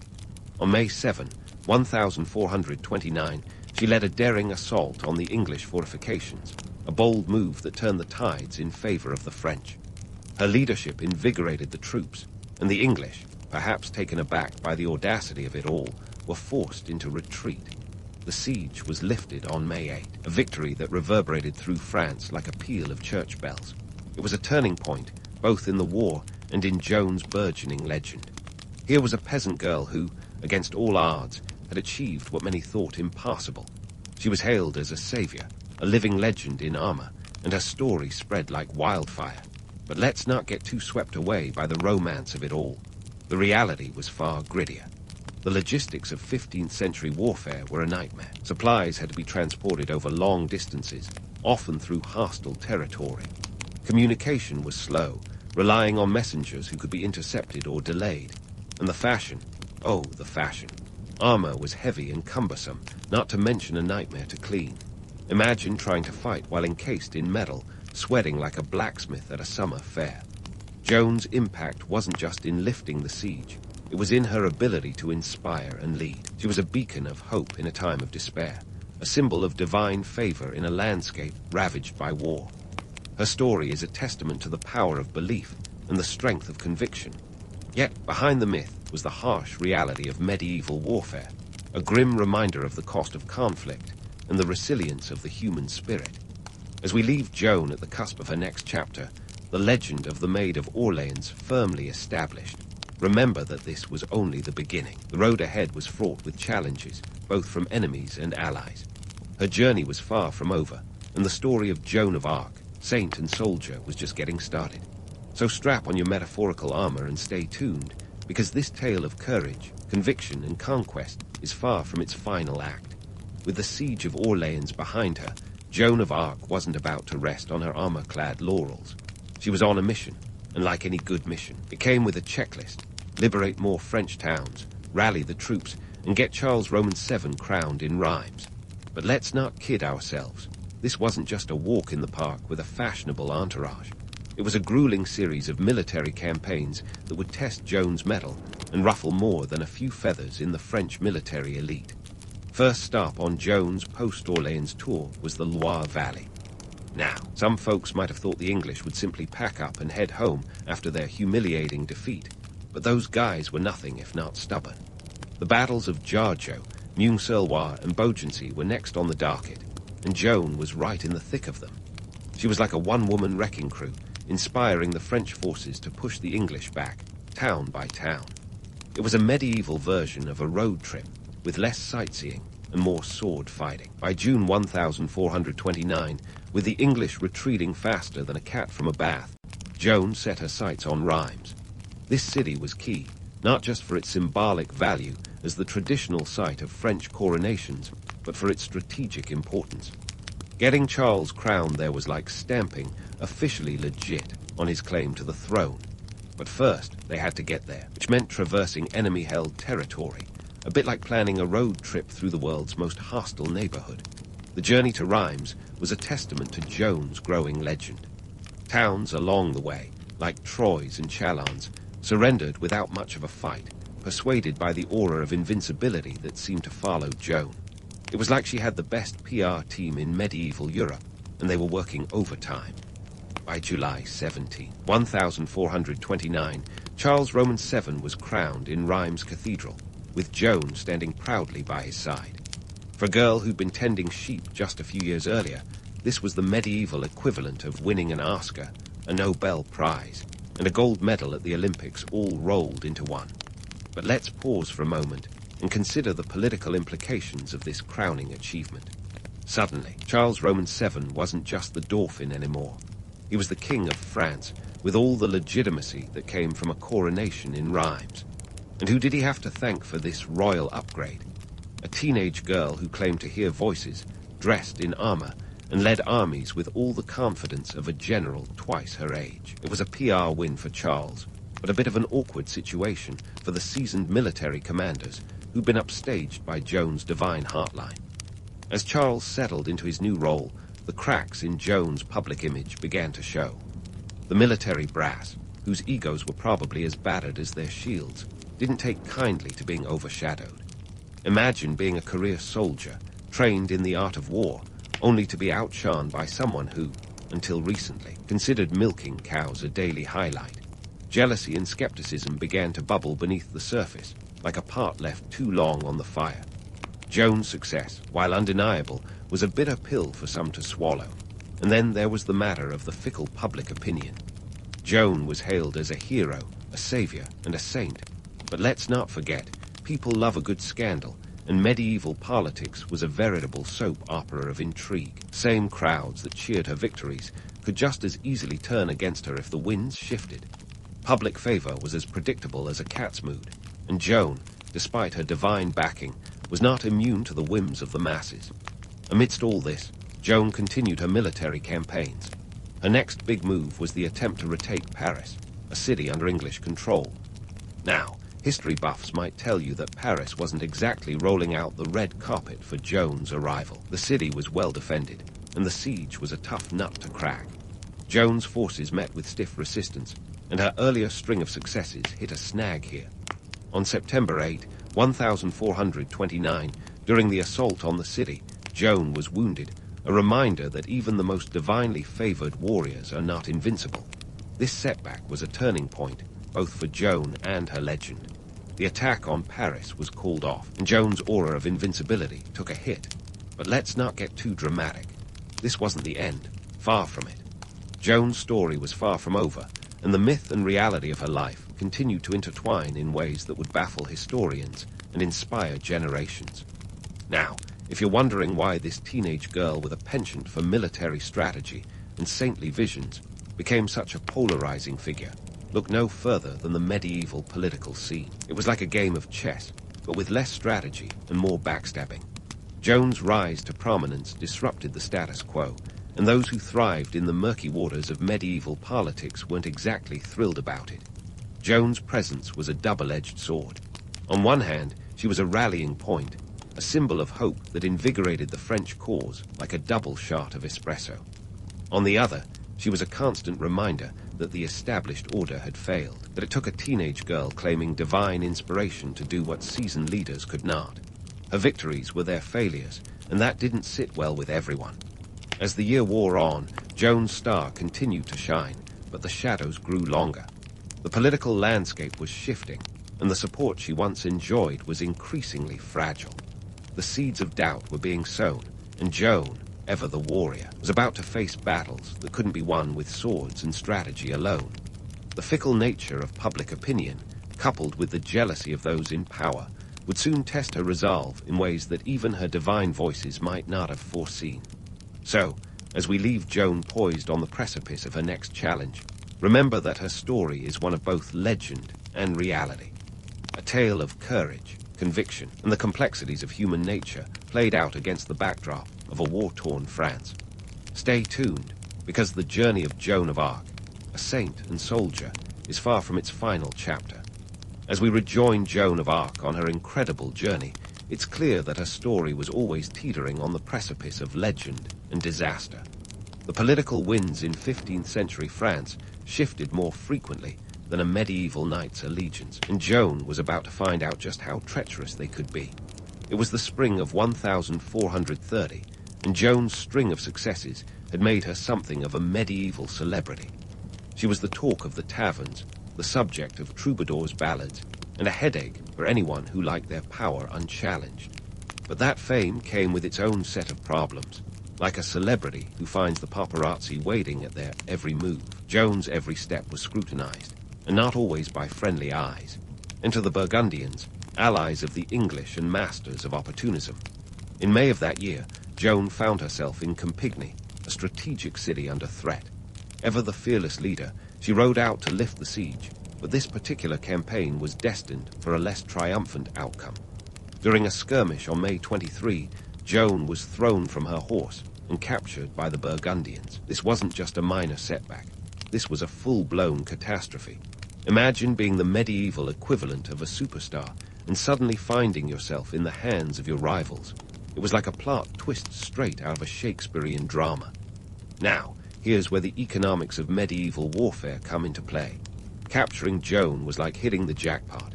You see, capturing a high-profile figure meant ransom, a hefty ransom at that. The Burgundians knew they were sitting on a gold mine, and they weren't about to let it go for cheap. After some negotiations that would make a used car salesman proud, Joan was sold to the English for 10,000 livres. To put that in perspective, that's roughly the cost of outfitting a small army, or in today's terms, the price of a modest McMansion in the suburbs. With Joan now in English custody, the political maneuvering began in earnest. The English, smarting from their losses and eager to discredit the Dauphin's newfound legitimacy, saw Joan's capture as a golden opportunity. They needed to tarnish her image, and what better way than a good old-fashioned show trial? It was a classic, if you can't beat them, smear them strategy, and Joan was the perfect scapegoat. Joan's trial began in January 1431, and if you're imagining a courtroom drama worthy of a legal thriller, adjust your expectations. This wasn't about justice. It was a farce, wrapped in a sham, tied with a pretty bow of medieval bureaucracy. The charges against her were as serious as a medieval plague, but the motivations behind them were as transparent as a pane of glass. The list of accusations was lengthy and absurd, ranging from heresy to cross-dressing. Yes, cross-dressing was a big deal back then, at least when it came to Joan. Her choice to wear men's clothing was both practical and symbolic. A suit of armor offered more protection than a dress when you were leading troops into battle. But in the eyes of her accusers, it was an affront to the divine order, a claim so ridiculous it would be laughable if not for the deadly serious consequences. The trial was presided over by Bishop Pierre Courchon, a man whose name practically screamed villain in the annals of history. His motivations were clear: discredit Joan, and by extension, undermine Charles Roman VII. The courtroom was packed with clerics and academics, many of whom were more interested in maintaining their own power than in seeking the truth. It was a kangaroo court, without the kangaroos, but with all the jumping to conclusions you could ask for. During her trial, Joan faced a barrage of questions, designed more to trap than to enlighten. Yet, she held her own with the kind of sharp wit and quick thinking that would make a modern-day lawyer proud. Her responses were both defiant and clever, often turning the tables on her inquisitors. But wit and logic could only do so much when the verdict had been decided before the trial even began. The economic costs of Joan's capture and trial were significant, but the political implications were even more so. By branding her a heretic, the English hoped to delegitimize Charles Roman VII and weaken the French cause. It was a high-stakes game of chess, with Joan as the pawn sacrificed to protect the English king's position. Her fate was sealed not by her actions on the battlefield, but by the political machinations of men who feared what she represented, a challenge to their power and the status quo. And let's not sugarcoat it. Joan's trial was as much about gender as it was about politics. Her very existence was a challenge to the medieval norms of femininity and power. A woman leading armies, influencing kings, and claiming divine inspiration. That was a threat to the established order, and the men in power weren't about to let it slide. On May 30, 1431, Joan was led to the stake in Rouen. Her execution was a grim spectacle, designed to serve as both punishment and deterrent. Burning at the stake was reserved for the most grievous of heresies, and the symbolism was clear. Joan was to be erased, her legacy consumed by flames. But here's the kicker. Though her body was consumed, her legend only grew. The very act meant to destroy her image only served to cement her place in history. The myths surrounding Joan's martyrdom are as enduring as they are compelling. The image of a young woman, standing resolute in the face of death, is powerful and poignant. But let's not forget the harsh realities behind the romance. Joan's death was the result of political expediency and fear, a stark reminder of the cost of challenging the status quo. And yet, despite the tragic end, Joan's story didn't conclude with the flames. Her posthumous influence was immense. In 1456, a retrial ordered by Charles Roman VII cleared her of all charges, recognizing the political motivations that had driven her original conviction. In 1920, she was canonized as a saint, her transformation from heretic to heroine complete. So, as we leave Joan of Arc at this pivotal moment in history, remember that her story is one of both legend and reality. A tale of courage in the face of adversity, of belief against all odds, and of a young woman who dared to defy the world she lived in. It's a story that resonates even today, a testament to the power of conviction and the enduring appeal of one of history's most enigmatic figures. Stay tuned, because Joan's legacy, like the legend itself, is far from its final chapter.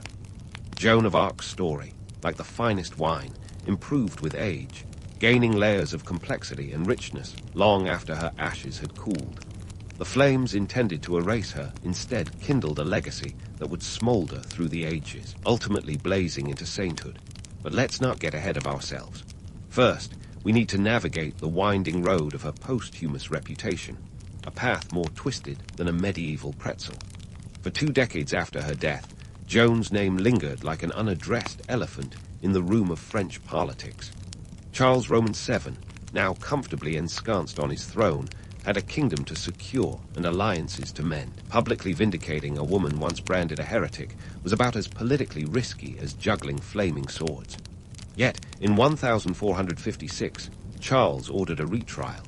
It was a masterclass in political maneuvering, discrediting English claims of legitimacy by clearing Joan's name, and in the process, bolstering his own. The retrial, a procedural spectacle, lasted from November 1455 to July 1456, and concluded with Joan's exoneration. It was a bit like staging a posthumous PR campaign. The verdict was overturned, her reputation restored, and those who had condemned her were painted as villains in this medieval morality play. Fast forward to the 19th century, when France, a nation now steeped in the ideals of liberty and equality, dusted off Joan's story with renewed fervor.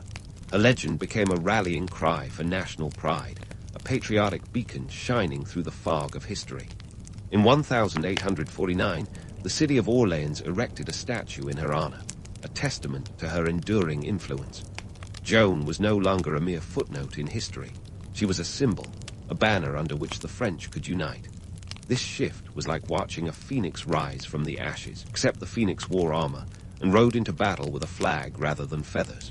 Then came the ultimate accolade, sainthood.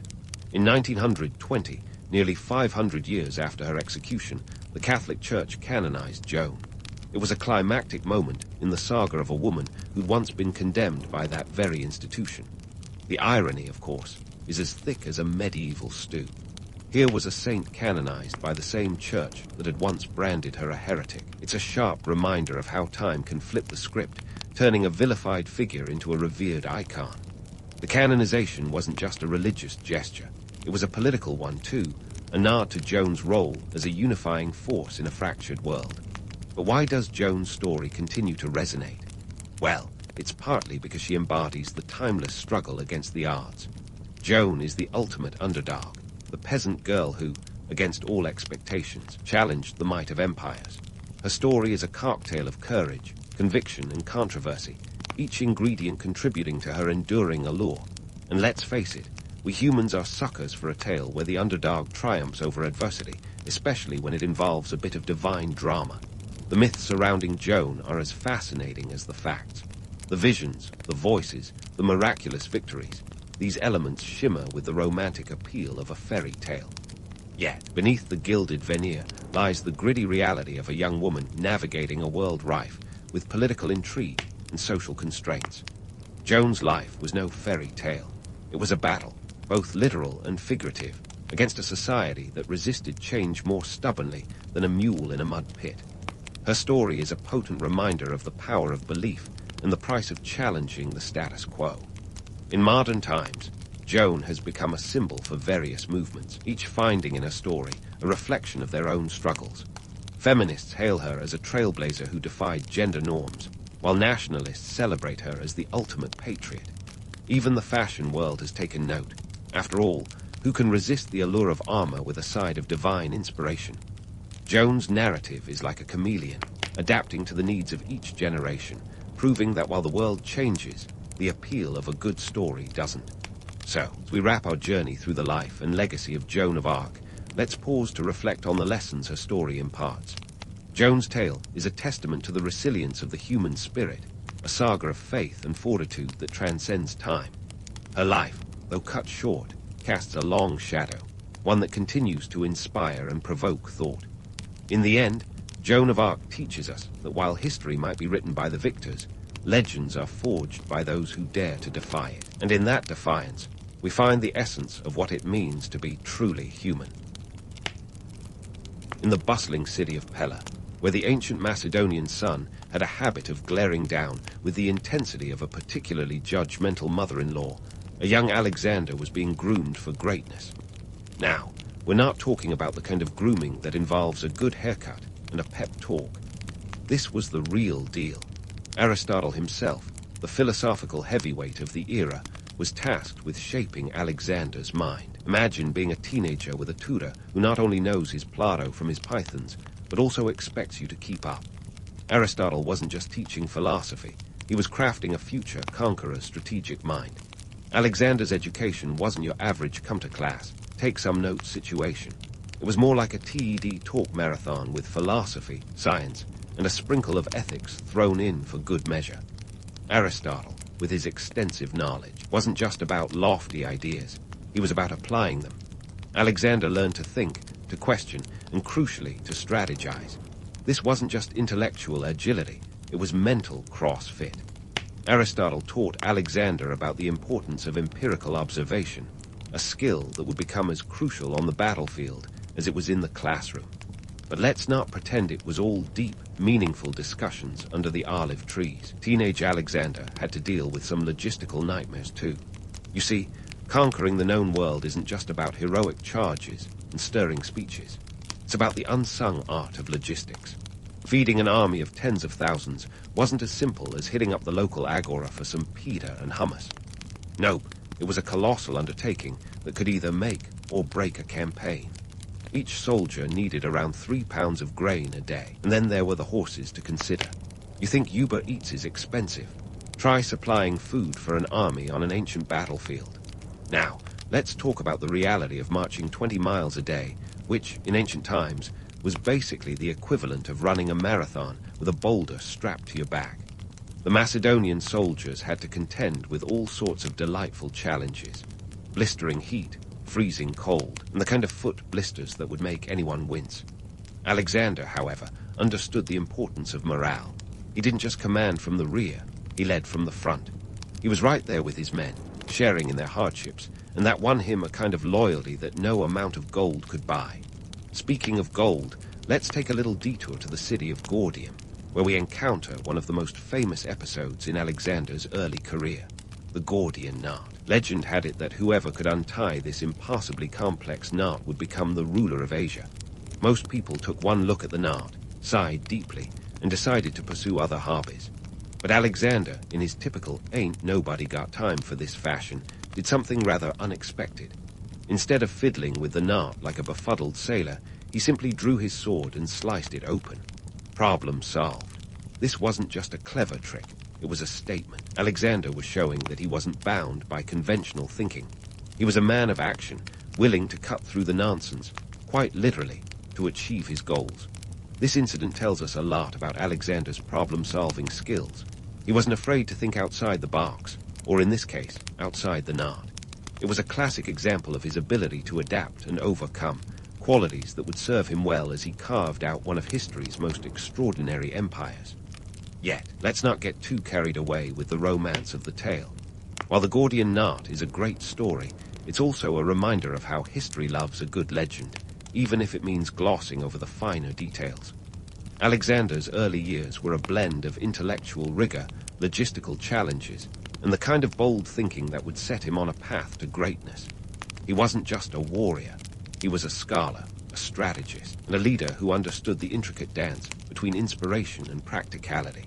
So, while we can marvel at the mythology, it's in the gritty details of supply chains and marching drills where the real story of Alexander's rise begins. Alexander was a man of his age, and yet somehow he was also a man ahead of his time.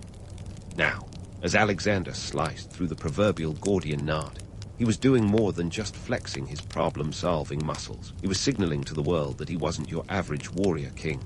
But let's not get ahead of ourselves. Before he could conquer Persia, he had to make a splash in Asia Minor. Enter the Battle of Granicus, the opening act of Alexander's conquest tour, where he faced off against the Persian satraps in 334 BCE. Picture this: a young Alexander, just 22 years old, standing on the banks of the Granicus River with an army of about 35,000. Across the river, the Persian forces, numbering around the same, were waiting with bated breath. This wasn't a mere skirmish, it was a high-stakes showdown. The Persians, seasoned in the art of war, had their cavalry poised to crush the Macedonian advance. But Alexander, with all the swagger of a rock star making his debut, wasn't intimidated. Now, if there's one thing you should know about Alexander, it's that he loved a good dramatic entrance. Instead of waiting for a more opportune moment, he decided to attack immediately, even as his men were crossing the river. This bold move was part military genius, part reckless bravado. The Macedonians charged, and chaos ensued. The river turned into a marsh pit of clashing swords and flying spears. Alexander, at the helm, wasn't just a commander barking orders from a safe distance. He led the charge, nearly losing his life in the process. In fact, he was almost skewered by a Persian noble, if not for his ever-vigilant bodyguard, Cletus the Black, who saved him at the last second. The battle was brutal and bloody, but Alexander's audacity paid off. The Macedonians emerged victorious, marking the first major triumph in his Asian campaign. Winning at Granicus wasn't just about outmuscling the enemy, it was a masterclass in psychological warfare. By defeating the Persians on their home turf, Alexander sent shockwaves through the empire. It was like showing up at a rival's party, commandeering the DJ booth, and playing your own anthem. The victory also opened the floodgates to Asia Minor, and cities began surrendering to him like they were lining up for the hardest new club. But here's where the story takes a darker turn. Conquering lands wasn't just about glory. It came with a price tag that would make even the most lavish spender blush. War is an expensive business, and Alexander's campaign was no exception. Let's talk numbers. Maintaining an army of 35,000 required an astronomical amount of resources. Each soldier needed daily rations, including 3 pounds of grain and a pint of wine. Then there were the horses, those ancient gas guzzlers, needing their own hefty share of fodder. The logistics were staggering. Supplying an army on the move was like trying to keep a music festival running without a hitch. Alexander had to ensure that his supply lines were as robust as the front lines. Any disruption could spell disaster. The cost of war was not just measured in gold, but in the blood and sweat of those who marched alongside him. For every victorious battle, there were countless soldiers who paid the ultimate price. Now, let's pivot to one of the more tantalizing aspects of Alexander's legend, his supposed divinity. Rumors abound that Alexander claimed to be a god, and while it's tempting to picture him as an ancient rock star with a god complex, the truth is more nuanced. Sure, he enjoyed the perks of being hailed as divine. A little ego boost never hurt anyone. But he was also a shrewd politician. The divinity claims were part of a larger PR strategy to legitimize his rule and unify his diverse empire. Alexander knew how to play the audience. By adopting the persona of a god king, he appealed to the religious sensibilities of the lands he conquered. It wasn't just about vanity. It was about solidifying his authority. Yet, behind the divine facade, Alexander was very much human, prone to the same flaws as any mortal. His temper was as famous as his tactical genius, and his bouts of paranoia were legendary. It's said that he once killed his trusted general Cletus in a drunken rage. A stark reminder that the man who sought to be seen as a god was, in reality, imperfectly human. So, while the myths of Alexander's divinity make for captivating stories, they gloss over the gritty reality of his life. He was a man who understood the power of image and the necessity of maintaining it, even as he grappled with the demands and doubts of his own mortality. The Battle of Granicus was just the beginning of his campaign, a campaign that would push the limits of human endurance and redefine what it meant to be a conqueror. Alexander was carving out more than an empire. He was crafting a legacy that would echo through the ages, one battle, one belief at a time. Now, let's shift gears from the dust and drama of Granicus to a siege that would make even the most seasoned wargamer pause in admiration, the Siege of Tyre. We're talking about one of Alexander's most audacious military feats, a siege that was as much about brains as it was about brawn. Tyre, a wealthy and well-fortified city-state, perched smugly on an island off the coast of modern-day Lebanon, decided to test Alexander's patience. Spoiler alert, bad idea. You see, Tyre wasn't just any city. It was the jewel of the Phoenician coast, a hub of trade and wealth, with walls so tall and strong that they seemed to say, "Good luck, buddy." But Alexander, in full conquering mode, wasn't one to be deterred by a little thing like impassability. He needed Tyre as a base to secure his supply lines and to prevent the Persian navy from regrouping. So what did he do? He decided to build a causeway, a half-mile-long road to the island, to bring his siege towers right up to the city walls. To put this in perspective, imagine deciding to build a highway to a fortress in the middle of the ocean. It's the kind of ambitious project that would make even modern engineers break out in a nervous sweat. Alexander's men worked tirelessly, dragging stones and rubble to construct this massive mole, all while under constant assault from the Tyrians, who weren't exactly rolling out the welcome mat. The Tyrians used every trick in the book, from launching fiery arrows to sending out warships to harass the Macedonian flanks. It was like trying to build a sandcastle while someone keeps kicking it over. But Alexander wasn't just about brute force. He was a master of psychological warfare. He kept the pressure on, and after 7 months of relentless determination, the causeway was complete. His siege towers, those medieval monsters, loomed over the city walls, bristling with archers and catapults. The Tyrians, realizing that their party was over, fought fiercely but were ultimately overwhelmed. The city fell, and with it, Alexander secured a crucial foothold in the Mediterranean. Now, let's talk economics, because let's face it, wars aren't just about glory. They're about cold, hard cash. The siege of Tyre was a costly endeavor, bleeding Alexander's coffers dry. Building the causeway alone required vast amounts of materials and manpower, not to mention the daily upkeep of his troops. An army marches on its stomach, and those daily rations of grain and wine didn't come cheap. Plus, every delay meant more money spent and more strain on his logistical network. Tyre's fall wasn't just a military victory, it was a financial necessity. By securing this key port, Alexander could ensure a steady flow of resources and reinforcements from Greece. It was a classic case of spending money to make money, albeit with a bit more bloodshed than your average investment strategy. The capture of Tyre also sent a clear message to other cities. Resistance was futile. And while that might sound like something out of a sci-fi movie, it was very much the reality of ancient warfare. But let's not get carried away with Alexander's supposed invincibility. Sure, the siege of Tyre was a masterpiece of military engineering, but it also highlighted another side of Alexander, his tendency to gamble with lives. Building that causeway was as reckless as it was ingenious. If the siege had failed, it could have spelled disaster for his entire campaign. Alexander's ambition was a double-edged sword, driving him to greatness, but also pushing him to the brink of recklessness. And then there's the legend of Alexander's divine luck, which some say protected him in battle. The idea that the gods were watching over him, giving him an edge over mere mortals, is a romantic notion. But let's be real. Alexander's success wasn't due to celestial intervention. It was a mix of strategic genius, relentless drive, and a willingness to take calculated risks. His so-called luck was less about divine favor and more about his ability to adapt and improvise on the fly. In the end, the siege of Tyre was a testament to Alexander's unwavering determination and innovative tactics. It was a brutal reminder that in the cutthroat world of ancient warfare, fortune favored the bold, and Alexander was nothing if not bold.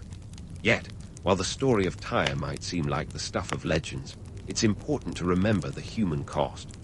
Behind the tales of heroism and ingenuity, there were real people, soldiers, citizens, and captives, whose lives were forever changed by the tides of war. So as we marvel at Alexander's achievements, let's not forget the gritty details that history often glosses over. His conquests were not just grand adventures. They were complex, costly, and at times, reckless endeavors that reshaped the ancient world. And in the grand tapestry of history, the siege of Tyre stands as a vivid reminder of the fine line between genius and madness, a line that Alexander danced along with unyielding resolve. And so, with Tyre firmly in his rearview mirror, Alexander set his sights on his next grand destination, Egypt. Ah, Egypt, the land of pyramids, pharaohs, and enough sand to fill an Olympic-sized swimming pool. But Alexander wasn't there for the tourism. He was on a mission to secure his southern flank against the ever-persistent Persians, and to add another jewel to his rapidly expanding crown.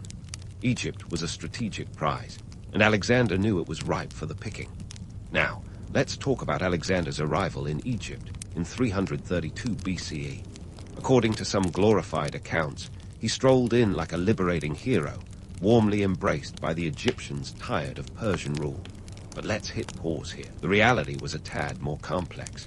Yes, the Egyptians weren't exactly throwing a ticker-tape parade for the Persians, but they weren't swooning for Alexander either. The so-called liberation was more about exchanging one foreign ruler for another, a classic case of meet the new boss, same as the old boss. Alexander's entry into Egypt was a masterclass in political maneuvering. Instead of marching in with swords drawn, he played the part of a respectful conqueror. He visited the Oracle of Ammon at Siwa Oasis, a move that was less about spiritual enlightenment and more about savvy PR. The Oracle allegedly declared him the son of Zeus Ammon, a divine endorsement that Alexander was more than happy to milk for all it was worth. Because let's be honest, who wouldn't want the ultimate dad flex? This divine proclamation wasn't just about stroking Alexander's ego. It was a strategic play to legitimize his rule in the eyes of his new subjects. By aligning himself with the gods of Egypt, he was essentially saying, "Hey, I'm one of you now," sort of. It was like getting a VIP pass to the Egyptian political club, and Alexander was nothing if not a shrewd networker. But despite the divine seal of approval, not everyone was buying what Alexander was selling. Local resistance simmered beneath the surface, a reminder that even guards could face a PR crisis. As Alexander solidified his power, he embarked on one of his most enduring legacies, the founding of Alexandria. Now, this wasn't just some fly-by-night settlement. Named after, you guessed it, himself, Alexandria was envisioned as a cultural and economic hub, a beacon of Hellenistic civilization. Picture it as the ancient world's version of Silicon Valley, minus the tech startups, but with plenty of libraries and philosophers. Alexandria would go on to become one of the greatest cities of the ancient world, a melting pot of cultures, and a testament to Alexander's vision.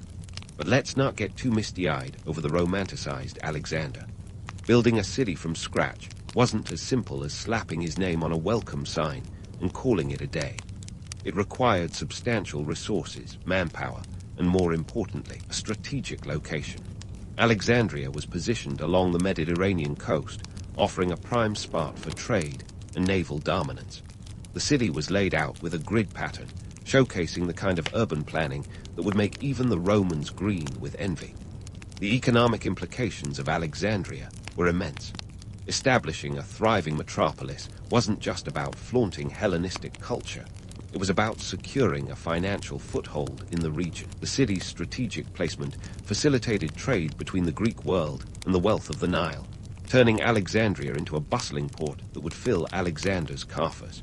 It was a masterstroke of economic foresight, a city designed to keep the drachmas flowing and the empire thriving. Now, let's pivot to Alexander's army, the real MVPs of this story. This was no ordinary band of merry men. It was a diverse, multicultural force, a veritable United Nations of the ancient world. Alexander's ability to maintain morale and loyalty among such a varied group was nothing short of remarkable. His leadership style was a blend of charisma, shared hardship, and the occasional grand gesture. He led by example, fighting alongside his men, sharing their rations, and even suffering the same battlefield ailments. This wasn't just a tactic.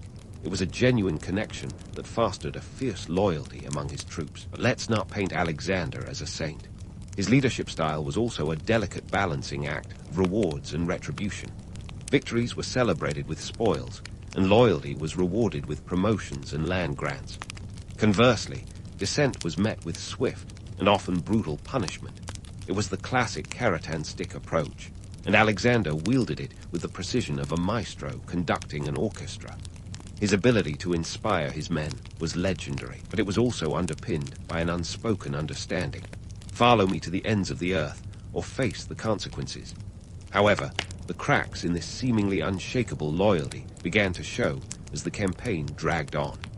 The further Alexander pushed into foreign lands, the more his men began to question the endless march. It was one thing to fight for glory and riches. It was another to trudge through hostile territories with no end in sight. This growing discontent was a harbinger of the challenges that lay ahead, a reminder that even the greatest leaders could face mutiny in the ranks. As we leave Alexander in the sands of Egypt, basking in the glow of his latest triumph, it's important to remember that his story is far from over. He was a man driven by ambition and a vision of empire that stretched beyond the horizon.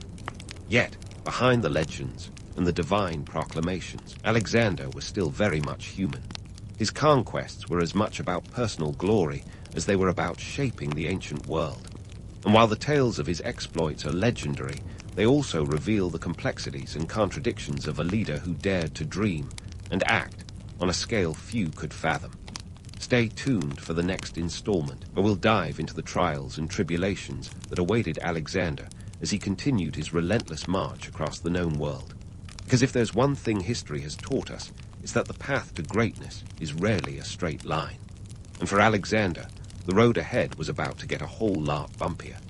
As Alexander marched ever eastward, his gaze fixed firmly on the horizon, he was about to discover that the world was a lot larger than even he had envisioned. You see, ambition is a funny thing. It propels you forward, but it never warns you about the wear and tear. And for Alexander, the Indian subcontinent was where the rubber really hit the road. In 327 BCE, the Macedonian juggernaut reached the gates of India, a land rich in mystery, elephants, and monsoons that made Greek rain seem like a pleasant sprinkle. The campaign into India was no casual stroll through an exotic landscape. It was an endurance test that would challenge even Alexander's legendary resolve. His goal was to conquer the realm of King Porus, a formidable local ruler who wasn't exactly rolling out a red carpet for the Macedonians. Now, let's talk about the Battle of Hydaspes in 326 BCE, which was Alexander's ultimate hold my beer moment. Facing off against Porus along the banks of the Hydaspes River, Alexander encountered an army that employed war elephants, living, breathing tanks that trampled everything in their path. Imagine trying to outmaneuver a herd of these pachyderms while dodging arrows and spears, and you'll get a sense of the chaos. Alexander, ever the tactician, didn't just rush in headlong. He crossed the river under the cover of night, a bold move that caught Porus off guard. The battle was fierce and bloody, with elephants wreaking havoc in the Macedonian ranks, but Alexander, demonstrating his knack for improvisation, directed his cavalry to harass and disorient the elephants, rendering them less effective. It was a hard-won victory, but like all battles, it came at a steep price. The cost of this victory wasn't just measured in the lives lost or the wounds sustained. The real toll was on the morale of Alexander's troops. They had marched thousands of miles from home, endured countless battles, and now faced a seemingly endless expanse of foreign land. The soldiers, once swept up in the grand vision of world conquest, began to question the point of it all. It's one thing to chase glory, it's another to chase it indefinitely. This growing discontent reached a boiling point at the Hyphases River, where Alexander faced his greatest adversary yet, his own men. They refused to march further, drawing a line in the sand, not with swords, but with their feet. They were tired, homesick, and frankly over it. Alexander's dream of reaching the ends of the earth collided with the harsh reality that even the most loyal soldiers have their limits. Alexander, ever the diplomat when it suited him, didn't respond with anger. Instead, he gave a rousing speech, appealing to their shared glory and the spoils that awaited. But when that didn't work, he had to face the music. The campaign into India was over, not with a bang, but with a collective sigh of exhaustion. So, Alexander turned back, a reluctant retreat that was as much a strategic withdrawal as it was an acknowledgement of human limitations. The journey back to Babylon was no victory parade. It was a grueling trek through the Jedrosian desert, a brutal reminder that nature can be as formidable an adversary as any army. Thousands perished from heat and thirst, a grim bookend to the ambitious march. Now, let's unpack the myth versus reality of Alexander's so-called world conquest. The romantic image of a king who sought to unite the world under one banner is compelling, no doubt. But the reality was messier. Alexander's empire, while vast, was a patchwork of conquered cultures held together by his charisma and military might, not exactly a harmonious utopia. His strategies and leadership, however, left an indelible mark on the ancient world. Alexander was a pioneer in the art of combined arms warfare, employing infantry, cavalry, and siege engines in a seamless ballet of destruction. His ability to adapt to different terrains and enemy tactics was nothing short of revolutionary. And let's not forget his legacy of Hellenization, the spread of Greek culture and ideas that would shape civilizations long after his empire fragmented. In modern strategic thinking, Alexander's campaigns are studied not just for their military brilliance, but for their lessons in leadership and logistics. His ability to inspire loyalty, even in the face of overwhelming odds, is a case study in the power of charismatic leadership. Yet, his story is also a cautionary tale about the dangers of unchecked ambition and the human cost of relentless expansion. As we wrap up this journey through the life and conquests of Alexander the Great, it's clear that his legacy is as complex as the man himself. He was a visionary and a tyrant, a unifier and a destroyer. His empire may have crumbled, but his influence endures, a testament to the enduring allure of a figure who dared to reach for the stars, only to find that even the greatest ambitions have their limits. So, as you drift off to sleep tonight, ponder this. Alexander's story is not just about a man who conquered. It's about the eternal struggle between dreams and reality, a tale as old as time itself. In the swirling chaos of post-Roman Europe, where everyone had a crown, but not enough heads to put them on, the Carolingians were busy plotting their grand entrance onto the stage of history. Picture the scene. The Roman Empire has collapsed like a poorly built Jenga tower, leaving Europe a patchwork quilt of squabbling kingdoms and opportunistic warlords. Into this mess stepped the Merovingians with their long hair and even longer reign. But soon enough, their dynasty was about as stable as a house of cards in a windstorm. Enter Pepin the Short, a man whose name might make you chuckle, but don't let it fool you. His ambitions were anything but small. The Merovingians, for all their fancy titles, had become more ceremonial than a royal family photo op.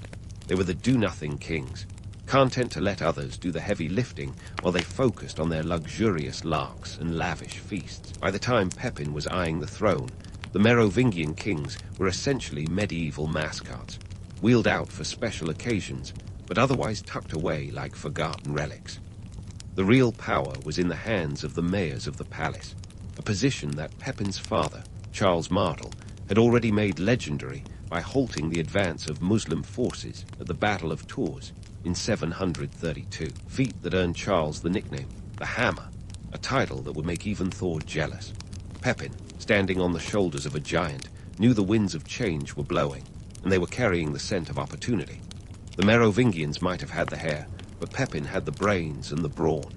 In 751, armed with a shrewd political strategy and a keen sense of timing, Pepin decided it was time to swap places with the figurehead king, Childeric Roman III. He pulled off a coup that was as smooth as it was audacious, deposing Childeric and packing him off to a monastery. The papal endorsement was the icing on the cake, as Pope Zachary gave Pepin's ambitions a divine thumbs up, effectively saying, "Sure, why not?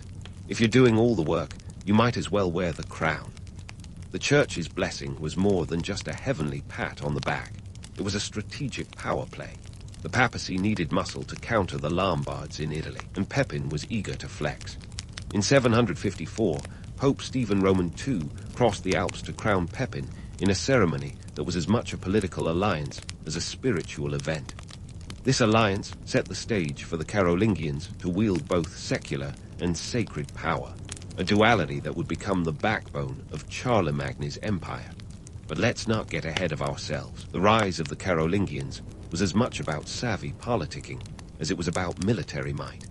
Pepin understood that to consolidate his power, he needed not just the Pope's blessing, but also the loyalty of the Frankish nobles.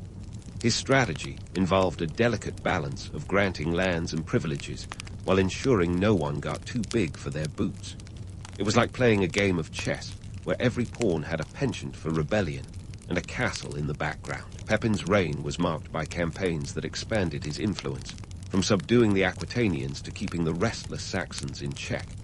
His ability to mix diplomacy with force ensured that by the time he died in 768, he had cemented the Carolingian legacy as a formidable power. He left behind a kingdom not just for his sons, Charles and Charlemagne, but an empire in waiting poised for greatness.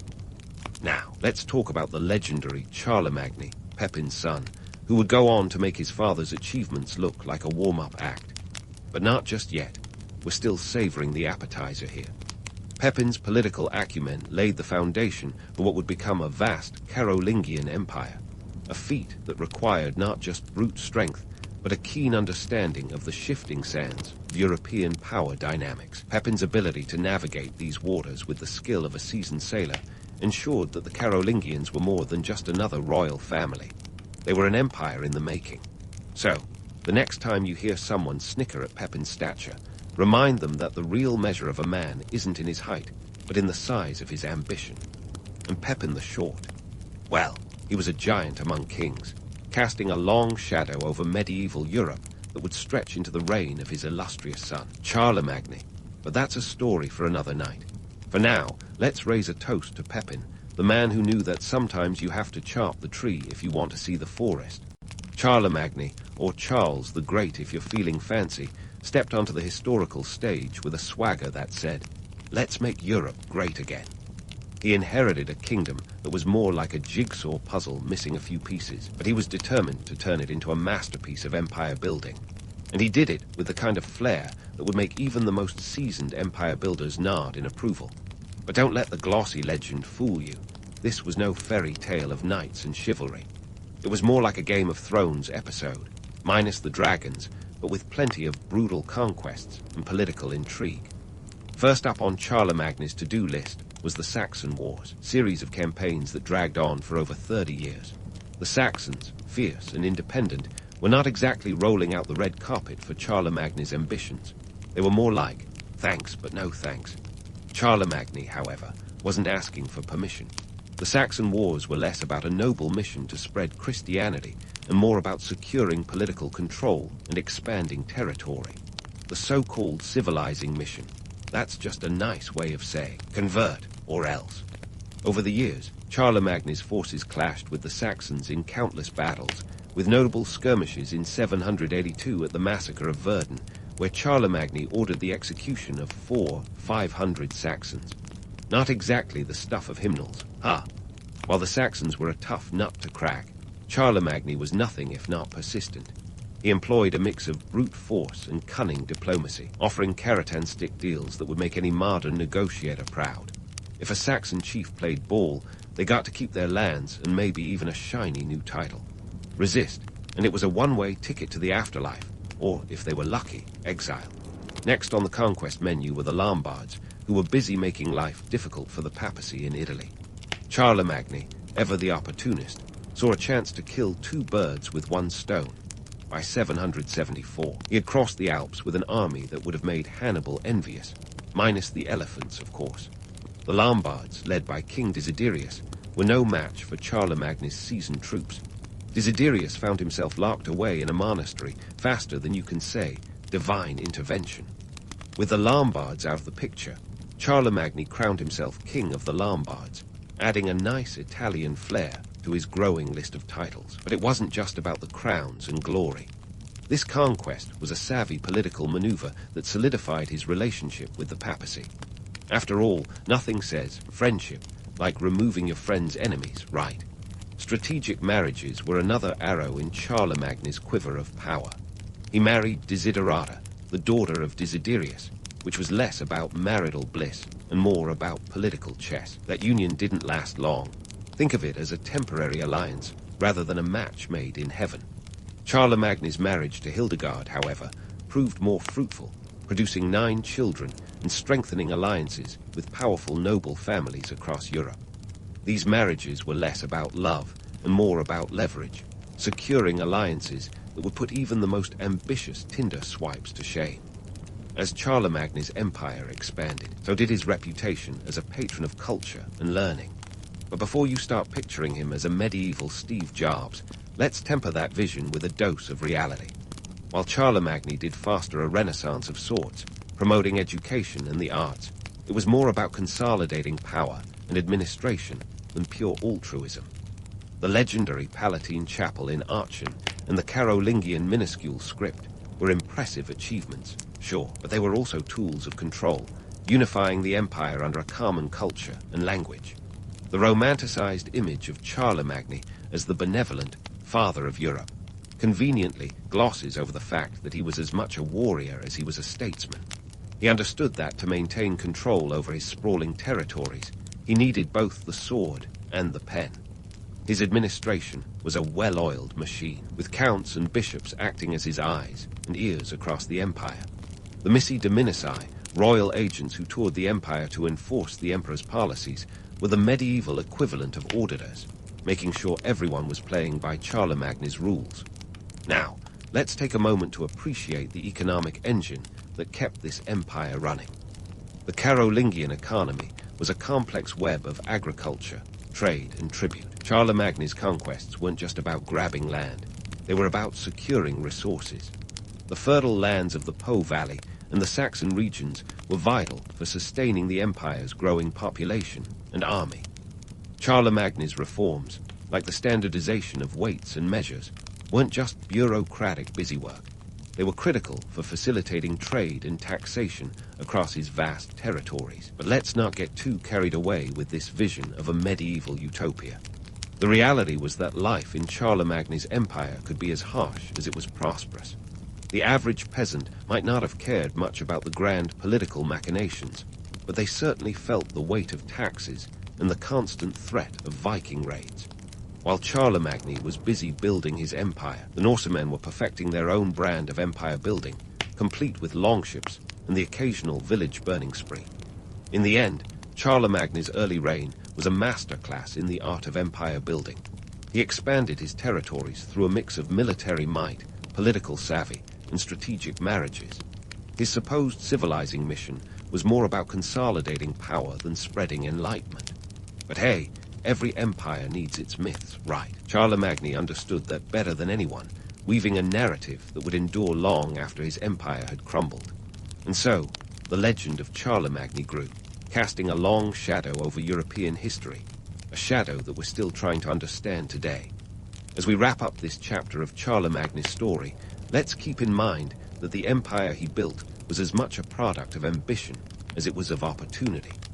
The Carolingian Empire was a patchwork of cultures and peoples, held together by the force of Charlemagne's will and the power of his legacy. But that's a tale for another day, as we continue to unravel the complex web of history that Charlemagne spun. For now, let's raise a metaphorical goblet to the man who dared to dream big, even if it meant stepping over a few Saxons along the way. So, as we sip from our metaphorical goblets, let's pivot from Charlemagne, the conqueror, to Charlemagne, the reformer. Because once the swords had cooled and the treaties were inked, the real work of empire building began. Picture this. Charlemagne sitting in his palace at Aachen, a city he'd transform into the beating heart of his empire, pondering how to turn his sprawling collection of territories into a cohesive unit. The man had a vision, and no, it wasn't just about wearing an impressive crown, though he did love a good coronation bling. First on Charlemagne's to-do list was education. We're talking about the Carolingian Renaissance, a term that sounds like it should involve toga parties and philosophical debates into the wee hours. But in reality, it was a top-down push to drag Europe out of the intellectual dark ages. Charlemagne knew that to run an empire, you needed more than just muscle. You needed brains, and you couldn't rely on the average Frankish noble whose literacy skills were about as sharp as a butter knife. Enter Alcuin of York, a learned monk whose name sounds like he should be wearing a wizard hat. Alcuin became Charlemagne's educational czar, tasked with creating a standardized curriculum that would make even today's school boards quiver. The focus was on the trivium and quadrivium. You know, those classic subjects that were the medieval equivalent of STEM. The trivium consisted of grammar, rhetoric, and logic, while the quadrivium tackled arithmetic, geometry, music, and astronomy. It was like Hogwarts, but with fewer magical creatures and more Latin conjugations. Charlemagne's educational reforms were revolutionary, ensuring that future generations of clergy and administrators wouldn't just be able to recite the Bible, but actually read and interpret it. Schools were established in monasteries and cathedrals across the empire, laying the groundwork for what we now consider the basis of Western education. And if you're wondering about the cost of this intellectual enlightenment, consider this. In an era when a single manuscript could set you back a small fortune, Charlemagne's investment in education was akin to a medieval moon landing. Ambitious, expensive, and game-changing. Next up, we have Charlemagne's administrative reforms. Running an empire is no walk in the park, especially when that park stretches from the Pyrenees to the Danube. Charlemagne knew he couldn't be everywhere at once, so he set about creating a bureaucracy that would make any modern civil servant proud. He divided his empire into counties, each overseen by a count, imaginative right, who was responsible for maintaining law and order. But Charlemagne, ever the micromanager, didn't just hand over the reins and hope for the best. He appointed missi dominici, royal agents who traveled around, checking up on these counts and reporting back to the emperor. Think of them as the original secret sharpers, but instead of raiding customer service, they were making sure no one was skimming off the top, or worse, plotting rebellion. Economically, Charlemagne was no slouch either. He knew that a strong empire needed a robust economy, and that meant stability. One of his notable reforms was the introduction of a standardized currency, the silver denarius, which was intended to ease trade across his vast domain. This was no small feat in a time when local currencies varied more than medieval weather forecasts. With a standard currency, merchants could trade with confidence, and the empire could collect taxes with ruthless efficiency. In a way, Charlemagne was the original central banker, minus the suit and tie. But let's not polish the silver too much. While Charlemagne's reforms were impressive, they were also a means of consolidating power and ensuring control. The romantic view of him as a benevolent ruler tends to gloss over the harder edges of his rule. The common folk, they were more likely to experience Charlemagne's reign through the lens of tax collectors and military drafts than through the glow of a renaissance. The reality was that life under the Carolingians was still harsh and unforgiving, with peasants toiling on lands they'd never owned, subject to the whims of weather, war, and whatever local lord was having a bad day. And let's not forget the Viking threat, because if there was one thing that could ruin a perfectly good empire, it was a band of Norsemen with a penchant for plunder. The Carolingian Empire was a tempting target, and Charlemagne's successors would find themselves grappling with the Viking menace long after Charles had taken his final bow. So, as we wrap up this segment of Charlemagne's story, let's remember that while he laid the foundations for what we might call the First European Union, minus the bureaucracy and Brexit, his legacy was a mixed bag. Yes, he championed education, streamlined administration, and stabilized the economy. But he also ruled with an iron fist, and his empire's prosperity was often built on the backs of those who had little say in the grand designs of history. Charlemagne's reign was a testament to the dual nature of power, how it can both uplift and oppress. It reminds us that behind every grand narrative lies a more complex truth, one that's as likely to challenge our assumptions as it is to inspire awe. And so, as we continue to unravel the tapestry of Charlemagne's legacy, let's keep asking the tough questions, because history, much like Charlemagne himself, is never as straightforward as it seems. Charlemagne's empire was holding together like a medieval patchwork quilt, but as any seamstress will tell you, patchworks have a tendency to unravel at the seams. The Carolingian Empire, in all its sprawling glory, was no different, held together by Charlemagne's formidable will, but facing pressures that would test even the most ironclad of rulers. Let's dive into the challenges that snuck up on the empire like an unexpected sword in the back. First off, we have the delightful world of familial disputes. If you think Thanksgiving dinner with your relatives is complicated, imagine running an empire where every family member has a claim to the throne. Charlemagne, in all his wisdom, decided to divide his empire among his 3 sons, Charles the Younger, Pepin, and Louis. It was a classic case of let's share the toys, except the toys were entire kingdoms, and the sharing was more like a ticking time bomb. In the grand tradition of royal succession, Charlemagne's plan worked about as well as a sieve holding water. Charles the Younger died in 811, which was a bit of a curveball for the succession plans. Pepin followed suit in 810, leaving Louis the Pious as the last man standing. Not quite the harmonious family dynasty Charlemagne had envisioned. Louis, bless his heart, inherited not just a throne, but a tangled web of allegiances, jealousies, and simmering tensions. His reign would be marked by as much internal strife as external threats. And speaking of external threats, enter the Vikings. These guys were the original disruptors, and they didn't need tech stock to shake things up. Viking raids were the medieval equivalent of a surprise audit. Nobody wanted them, but they happened anyway. Starting in the late 8th century, the Vikings began to test the waters of Charlemagne's empire with their longships. By the time Charlemagne's successors were grappling with their own issues, the Vikings were making their presence known with raids that were less about sightseeing and more about pillaging. The Vikings were the masters of the hit-and-run tactic, and their raids along the Frankish coasts and rivers were as much a logistical nightmare as they were a security threat. The Carolingians, with their sprawling empire, were essentially playing whack-a-mole with raiders who seemed to pop up wherever defenses were weakest. This wasn't just about losing a few sheep or the odd village. It was about the psychological impact of living under constant threat. For the average Frankish peasant, Viking raids were like the medieval version of an impending zombie apocalypse, minus the brains. But wait, there's more. The Slavic tribes to the east were also eyeing the Carolingian borders with interest, and not the friendly kind.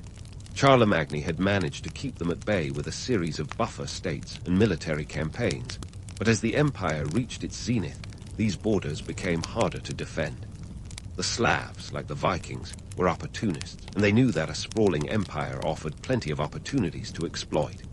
Now, let's talk logistics, because managing an empire without modern technology was a bit like trying to herd cats. Only the cats were spread across thousands of miles and occasionally rebelled. The Carolingian Empire stretched from the Pyrenees to the Danube, and keeping everyone on the same page was no small feat. Charlemagne had set up a bureaucracy that functioned like a well-oiled machine when it worked. But as the empire grew, so did the challenges of communication and control. Imagine trying to enforce laws or collect taxes when it took weeks, if not months, for messages to travel from one end of the empire to the other. The Missi Dominii were a smart solution, but even they couldn't be everywhere at once. It was like trying to manage a multinational corporation with a rotary phone and a carrier pigeon. The missives took time, and in that time, Nobles could start their own little rebellions, or kingdoms could drift away from central control. The Carolingian economy, while robust, also faced its own set of hurdles. The introduction of the silver denarius had done wonders for trade, but maintaining a standardized currency across such a vast area was a challenge. Regional variations in weight and purity of coinage began to creep in, and the costs of maintaining the empire's infrastructure, roads, bridges, fortifications, were a constant drain on resources. In the end, the Carolingian Empire at its peak was like a giant game of Jenga, with each new challenge threatening to topple the whole structure. Charlemagne had built an empire on ambition, savvy, and a fair bit of force, but even the most formidable of empires wasn't immune to the pressures of internal strife and external threats. His successors would have their work cut out for them, juggling the demands of an empire that was as much a collection of disparate parts as it was a cohesive whole. As we pause here, let's remember that history is a tapestry woven with threads of ambition, conflict, and the occasional Viking raid. The Carolingian Empire, for all its glory, was a testament to the complexities of power and the challenges of maintaining control over a realm that spanned cultures, languages, and loyalties. As we continue this journey, let's keep in mind that the story of Charlemagne's legacy is far from over. The empire he built would face trials that would test its very foundations, and the echoes of those trials would reverberate through history long after the last Viking ship had sailed. And so, great Carolingian Empire found itself standing on the precipice, like a juggler with one too many balls in the air. It was only a matter of time before one slipped, and the whole performance came crashing down. Charlemagne's grand creation, a sprawling dominion stitched together with ambition and military might, was about to face its greatest test, the human tendency to squabble over power like seagulls fighting over a single fry. Fast forward to 840, the end of Charlemagne's reign, and you'll find his son, Louis the Pious, inheriting an empire that was as much of a blessing as a curse. Louis was a devout, earnest man, but pious doesn't exactly scream ruthless empire builder. He was more monk than monarch, and when it came to ruling, he was about as decisive as a cat choosing between chicken and fish. The empire, already a patchwork of diverse regions, began to show signs of strain under his rule. The real kicker came in 840, when Louis shuffled off this mortal coil, leaving behind three sons, Ladair, Louis the German, and Charles the Bald, who were more interested in carving up the empire than maintaining its fragile unity. Picture three kids fighting over the last piece of cake, only this cake was continental in scale. The result was the Treaty of Verdun in 843, a document that would go down in history as both a peace treaty and a prelude to chaos. The Treaty of Verdun divided the empire into three parts: West Francia, East Francia, and Middle Francia. Ladair got the short end of the stick with the awkwardly shaped Middle Francia, which was basically a corridor stretching from the North Sea to Italy, a geographical oddity that was as unmanageable as it was contested. Louis the German took the eastern territories, planting the seeds for what would eventually become Germany, while Charles the Bald claimed the western lands, laying the groundwork for modern France. While the treaty may have seemed like a neat solution on parchment, in reality, it was like trying to split a pizza with a chainsaw. The divisions created more problems than they solved, as each brother eyed the other's territory with suspicion and envy. Instead of a unified empire, Europe was left with three separate kingdoms that were as likely to fight each other as they were to fend off external threats. This was not exactly the legacy Charlemagne had in mind when he envisioned his empire.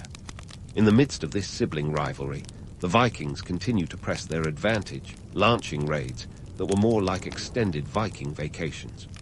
Paris, the jewel of West Francia, found itself besieged in 845, and the Frankish response was to pay off the invaders with 7,000 pounds of silver, essentially a medieval protection racket. Meanwhile, the Magyars and the Saracens saw the Carolingian fragmentation as an open invitation to test their raiding skills, adding to the empire's woes. Despite the chaos, Charlemagne's reign wasn't all for naught. The Carolingian Empire, for all its eventual fragmentation, left an indelible mark on the political landscape of Europe.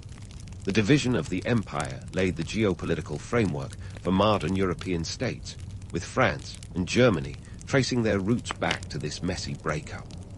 Charlemagne's administrative reforms and emphasis on education also had long-lasting effects, influencing the development of medieval European governance and culture. But let's not get carried away with the myth of Charlemagne as a visionary who saw it all coming. The romantic narrative paints him as a medieval mastermind, but the truth is less flattering. Charlemagne was a man of his time, a ruler driven by the immediate needs of power and control, not a crystal ball gazer planning centuries ahead. His empire was built on conquest and consolidation, not on a grand blueprint for the future of Europe. The Carolingian Renaissance, often touted as a beacon of enlightenment, was more about stabilizing the empire than fostering a cultural revolution. Sure, Charlemagne encouraged learning and the arts, but it was more about ensuring that his administrators could read his decrees than about spreading enlightenment.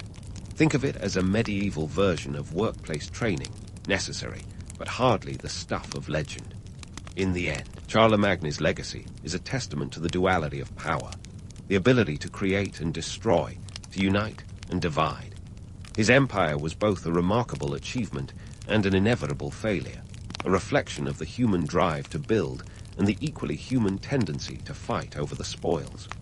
The Treaty of Verdun didn't just split an empire, it set the stage for centuries of European conflict and cooperation, a dance that continues to this day. As we wrap up our journey through the rise and fall of the Carolingian Empire, let's raise a metaphorical glass to Charlemagne, a ruler who dared to dream big in an age of small thinking. He may not have foreseen the future, but his actions shaped it nonetheless. And perhaps that's the real lesson here. History is less about grand designs and more about the messy, unpredictable consequences of human ambition. So, as you drift off to sleep with these new insights tucked under your pillow, remember that the past is never as straightforward as it seems. It's a tapestry of ambition and folly, woven by the hands of those who dared to reach for greatness, even when their grasp exceeded their reach. When it comes to powerhouses of the ancient world, the Chola dynasty was like the rock star that sold out stadiums before social media. They didn't just play the hits, they practically invented the concept of a global tour. Around the 10th to 12th centuries, the Cholas were the masters of South India, ruling over a vibrant, prosperous empire that boasted economic might, military prowess, and cultural influence as far-reaching as their ships could sail. And trust me, those ships didn't just hug the coastline like nervous swimmers. They ventured boldly across the Indian Ocean, making pit stops at Southeast Asian ports, and even daring to poke around the South China Sea. If ancient empires had frequent flyer miles, the Cholas would have been platinum members. Let's talk about those daring naval expeditions for a moment. Picture this. A fleet so imposing that even Poseidon might have taken a step back. The Cholas weren't content to merely dominate the land. They wanted to own the ocean waves, too. Their ships weren't simple fishing boats. They were more like the cruising yachts of the medieval world, armed and ready for anything. These weren't just joyrides either. The Cholas had a whole maritime strategy, sending their naval forces to places like the Maldives and Sri Lanka, ensuring that everyone knew who was boss. And in 1025, Rajendra Chola, I decided to take the family business up a notch by launching a naval expedition to the Srivijaya Empire in modern-day Indonesia, because why not? He probably thought, let's see if their Nasi Goreng lives up to the hype. Spoiler alert, it did, but he was more interested in controlling their lucrative trade routes. The Cholas' economy was nothing to sneeze at either.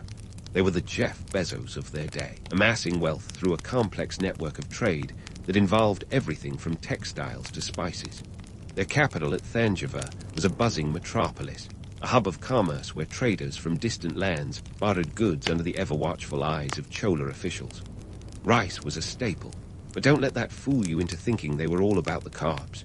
No, the Cholas had a menu of exports that would make any modern economist nod in approval. Cotton, pearls, and precious gems flowed out of India like an unstoppable tide, while the imports included horses from Arabia and luxury goods from China.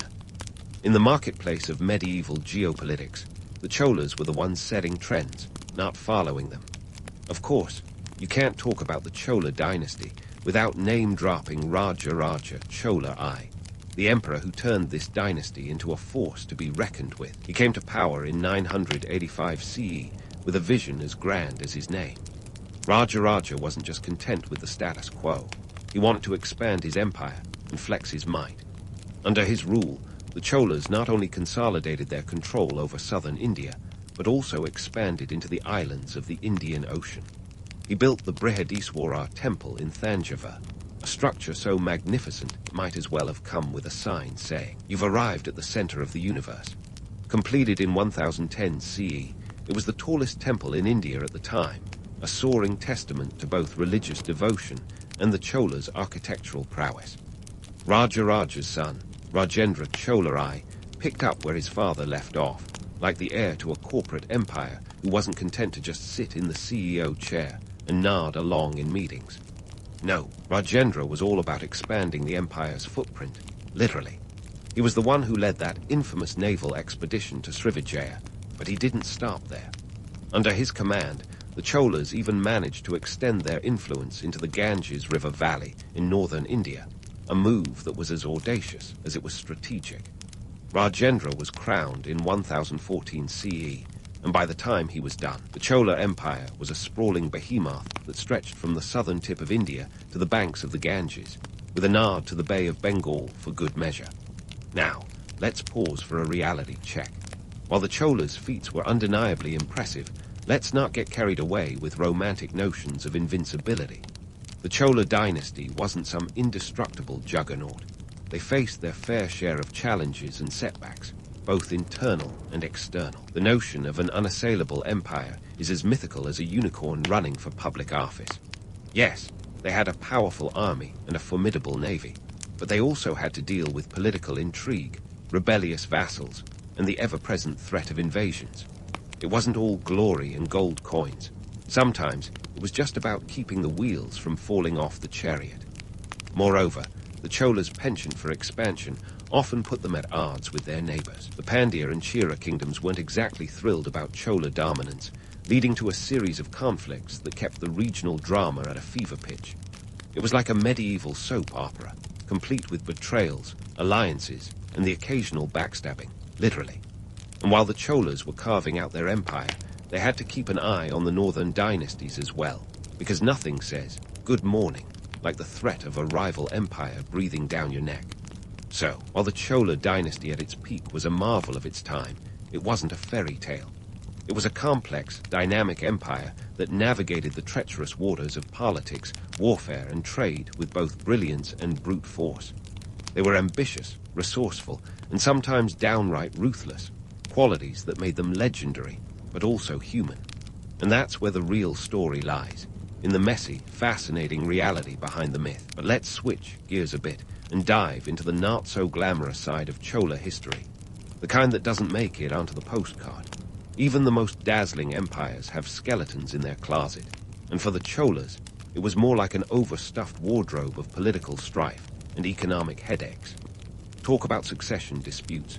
If you've ever seen a family business implode over who gets to sit in the big chair, you'll know exactly what I mean. The Cholas had their share of fraternal rivalries that would make a Shakespearean tragedy look like a friendly disagreement over brunch. Take the case of Raja Chola, the son of the illustrious Rajendra Chola I. He came to power in 1044 CE, but it wasn't all crowns and glory. His reign was marred by constant battles to maintain the empire's sprawling territories. And here's where it gets juicy. Even as he was crowned emperor, his brother Rajendra Chola II wasn't too keen on staying in the background. You know the type, always ready to step in if the CEO trips up. Well, he didn't have to wait long. In a classic case of sibling tag team, Rajendra II took over the reins after Raja fell in battle in 1054 CE during a campaign against the Western Chalukyas. It's like a medieval game of musical thrones, minus the catchy tune. Now, you might be tempted to think, oh, just a little family drama, right? But here's the thing. These succession disputes weren't just about who got to wear the fanciest hat. They drained resources, split loyalties, and generally made a mess of things. Think of it like a corporate boardroom battle where the stakes are territories, not just stock options. The administrative machinery, which had been humming along like a well-oiled engine, started to show signs of wear and tear. Turns out, running an empire isn't exactly a 9-to-5 gig. Speaking of administrative overreach, let's talk about the bureaucratic behemoth that the Chola Empire became. In their heyday, they had a system that would make modern bureaucrats weep with envy, or maybe just weep. The Cholas had an intricate network of officials, each with their own set of responsibilities, and inevitably their own little empires to manage. This kind of top-heavy administration might remind you of a modern multinational corporation that's grown too big for its britches. You know the type, layers upon layers of management, each adding their own flavor of red tape, until even the simplest task requires a minor miracle to accomplish. And let's not forget the economic strains. Running a vast empire is expensive, newsflash. Maintaining armies, building temples, and keeping those trade routes open wasn't cheap. The Cholas had to keep their coffers full, and that meant taxes, lots of them. Farmers, merchants, and artisans all felt the pinch as the state demanded more and more in revenue. It's the kind of tax burden that would make even a seasoned accountant break out in a cold sweat. This financial pressure led to local rebellions, as you'd expect when the taxman comes knocking a little too hard. In the heartland of the empire, these revolts were like pesky mosquitoes, annoying but manageable. But in the more distant territories, they were more like a swarm of locusts, threatening to devour everything in sight. The Kalinga and Pandya regions, for instance, weren't shy about expressing their displeasure. It's a classic case of the center struggling to hold as the edges start to fray. And here's a myth that needs busting, the notion that the Cholas were eternally prosperous. Sure, they had their golden age, but what goes up must come down, as any investor will tell you. By the mid-12th century, the empire was feeling the strain. The grand projects and military campaigns that once seemed like strokes of genius now looked more like financial follies. Think of it as the ancient equivalent of a tech bubble bursting. The resources that once flowed like a river started to dry up, leaving behind a riverbed of unmet promises and stalled ambitions. But let's not get too cynical. There's a reason these myths endure. The idea of an everlasting golden age is tempting, much like the allure of a never-ending summer vacation. Yet the reality is that empires rise and fall, driven by forces as unpredictable as the monsoon winds. The Cholas were no exception. They had their moment in the sun, but eventually the tides of history turned. So, as we wrap up this particular leg of the Chola journey, remember this. Beneath the glittering facade of temples and conquests, there lay a complex web of human ambitions and failings. The Cholas were master builders and navigators, certainly, but they were also rulers navigating the treacherous waters of politics and economics. And as they would discover, steering an empire is no small feat, especially when the currents start to pull against you. But just when you think the Chola dynasty was wobbling on its rickety throne, enter stage left. The Pandya and Hoysala kingdoms, the dynastic equivalent of a plot twist in a medieval thriller. These weren't your garden variety neighbors who kindly return borrowed sugar. Oh no, they were the kind who might just take over your kitchen and claim they invented the recipe. Let's set the stage for the Pandya dynasty. These folks were no strangers to the battlefield. If the Cholas were rock stars, the Pandyas were the indie band that kept popping up with a #1 hit just when you thought they'd faded into obscurity. By the 12th century, they were back with a vengeance, led by none other than Jadavarman Sundara Pandyan. Under his rule, the Pandyas went on a territorial sharping spree that would make even the most aggressive real estate tycoon nod in approval. In 1251, they dealt a heavy blow to the Cholas, seizing the strategic city of Kanchai. It was like taking the crown jewel right out of a rival's scepter. Not only did this move rattle the Chola stability, but it also signaled to other regional powers that the Cholas were ripe for the picking. Now, here's where the plot thickens with the Hoysalas.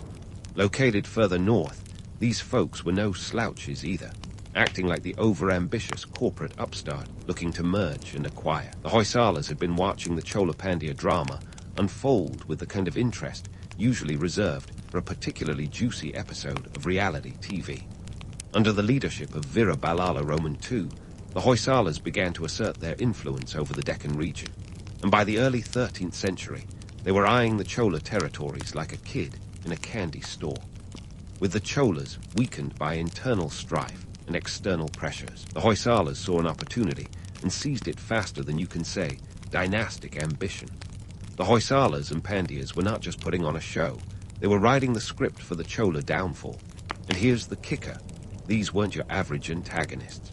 The Pandyas and Hoysalas were skilled in the art of war and diplomacy, kind of like medieval chess masters who knew how to play both the short and long game. They formed alliances, switched sides, and backstabbed with the finesse of seasoned politicians. In 1279, the Pandyas delivered what was essentially the final blow to Chola authority, marking the end of their imperial reign. Now, you might be thinking, weren't these dynasties all part of the same cultural tapestry? Sure, but in the cutthroat world of medieval South India, blood ties and shared culture didn't amount to much more than a footnote in the annals of power politics. Pandyas and Hoysalas were acutely aware that the Cholas, once the overlords of South India, were now vulnerable. And like any savvy player in the Game of Thrones, long before it was cool, they knew that timing was everything. But let's zoom out from the battlefield and consider the economic chessboard. The Cholas' waning influence over trade routes and resources meant that their economic power was diminishing, making them a less appealing ally and an easier target for conquest. The Pandyas and Hoysalas capitalized on this by strengthening their own trade networks, effectively turning the tables. By controlling key ports and trade routes, they were able to redirect the flow of wealth, leaving the Cholas scrambling for resources. It's like they changed the locks on the Chola treasure chest, while the Cholas were still fumbling for their keys. And let's not forget the political maneuvering that rivaled any modern election campaign. The Pandyas and Hoysalas weren't just muscle, they were brain too. They knew how to exploit the Cholas' internal weaknesses, those pesky succession disputes and administrative inefficiencies. By supporting rival factions within the Chola court, they effectively sowed discord, weakening the Chola grip on power from the inside. It was a classic divide-and-conquer strategy, executed with the precision of a surgeon wielding a scalpel. Of course, in the grand narrative of history, the fall of an empire is never a single event, but a series of unfortunate and often avoidable decisions. The Cholas in their heyday might have been the stuff of legends, but even legends have their limits. As the Pandyas and Hoysalas rose to prominence, they highlighted the harsh reality that no empire, no matter how mighty, is immune to the tides of change. So, as the sun set on the Chola dynasty, what was left was a tapestry of shifting alliances, strategic betrayals, and the ever-present reminder that in the game of politics and power, today's king can be tomorrow's pawn. The Cholas had their moment in the sun, but as with all things, the wheel of fortune turned, leaving us with the timeless lesson that history is never static, but a dynamic dance of ambition, opportunity, and occasionally a well-placed dagger in the back. As the sun set on the Chola dynasty, the cultural and religious landscape of South India was undergoing a seismic shift of its own. Think tectonic plates moving under a serene surface. While the Cholas were busy trying to fend off their ambitious neighbors, another revolution was brewing right under their noses, the rise of the Bhakti movement. This wasn't your run-of-the-mill spiritual awakening. It was a full-blown cultural renaissance, as transformative as it was disruptive. Now, before you get visions of peaceful sages meditating under banyan trees, let's clear up a common misconception. The Bhakti movement wasn't all cumbear and lotus petals. Sure, it emphasized personal devotion and a direct relationship with the divine. But beneath its serene veneer, it was challenging the status quo like a rock concert in a monastery. The movement, which gained momentum in the 7th century and really took off by the 12th, was a rebellion against the rigid structures of caste and ritualistic religion. And here's the kicker. It didn't just stay in the temples. It spilled onto the streets, into every nook and cranny of society, like an uncontainable flood. The Bhakti saints, from Tamil Nadu's own Alvars and Nayanas, weren't just singing hymns. They were rewriting the rulebook. They were like the social media influencers of their day, reaching the masses with their charismatic presence and catchy compositions. Their poetry wasn't just about devotion. It was a call to arms against social inequality and the monopolistic tendencies of the Brahminical order. You could say they were the original disruptors, long before Silicon Valley made it cool.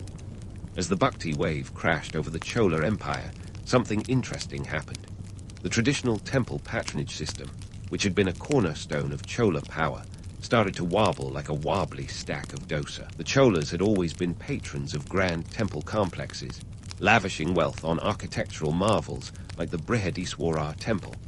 But with the Bhakti movement emphasizing personal devotion over grandiose rituals, the temple-centric model of spirituality began to look a bit outdated, like a flip phone in the era of smartphones. Primary sources from the period, including inscriptions and literary works, reveal a fascinating tapestry of cultural conflict and adaptation. For instance, the Periya Puranam, a 12th century Tamil text, is a treasure trove of stories about the Nayana saints.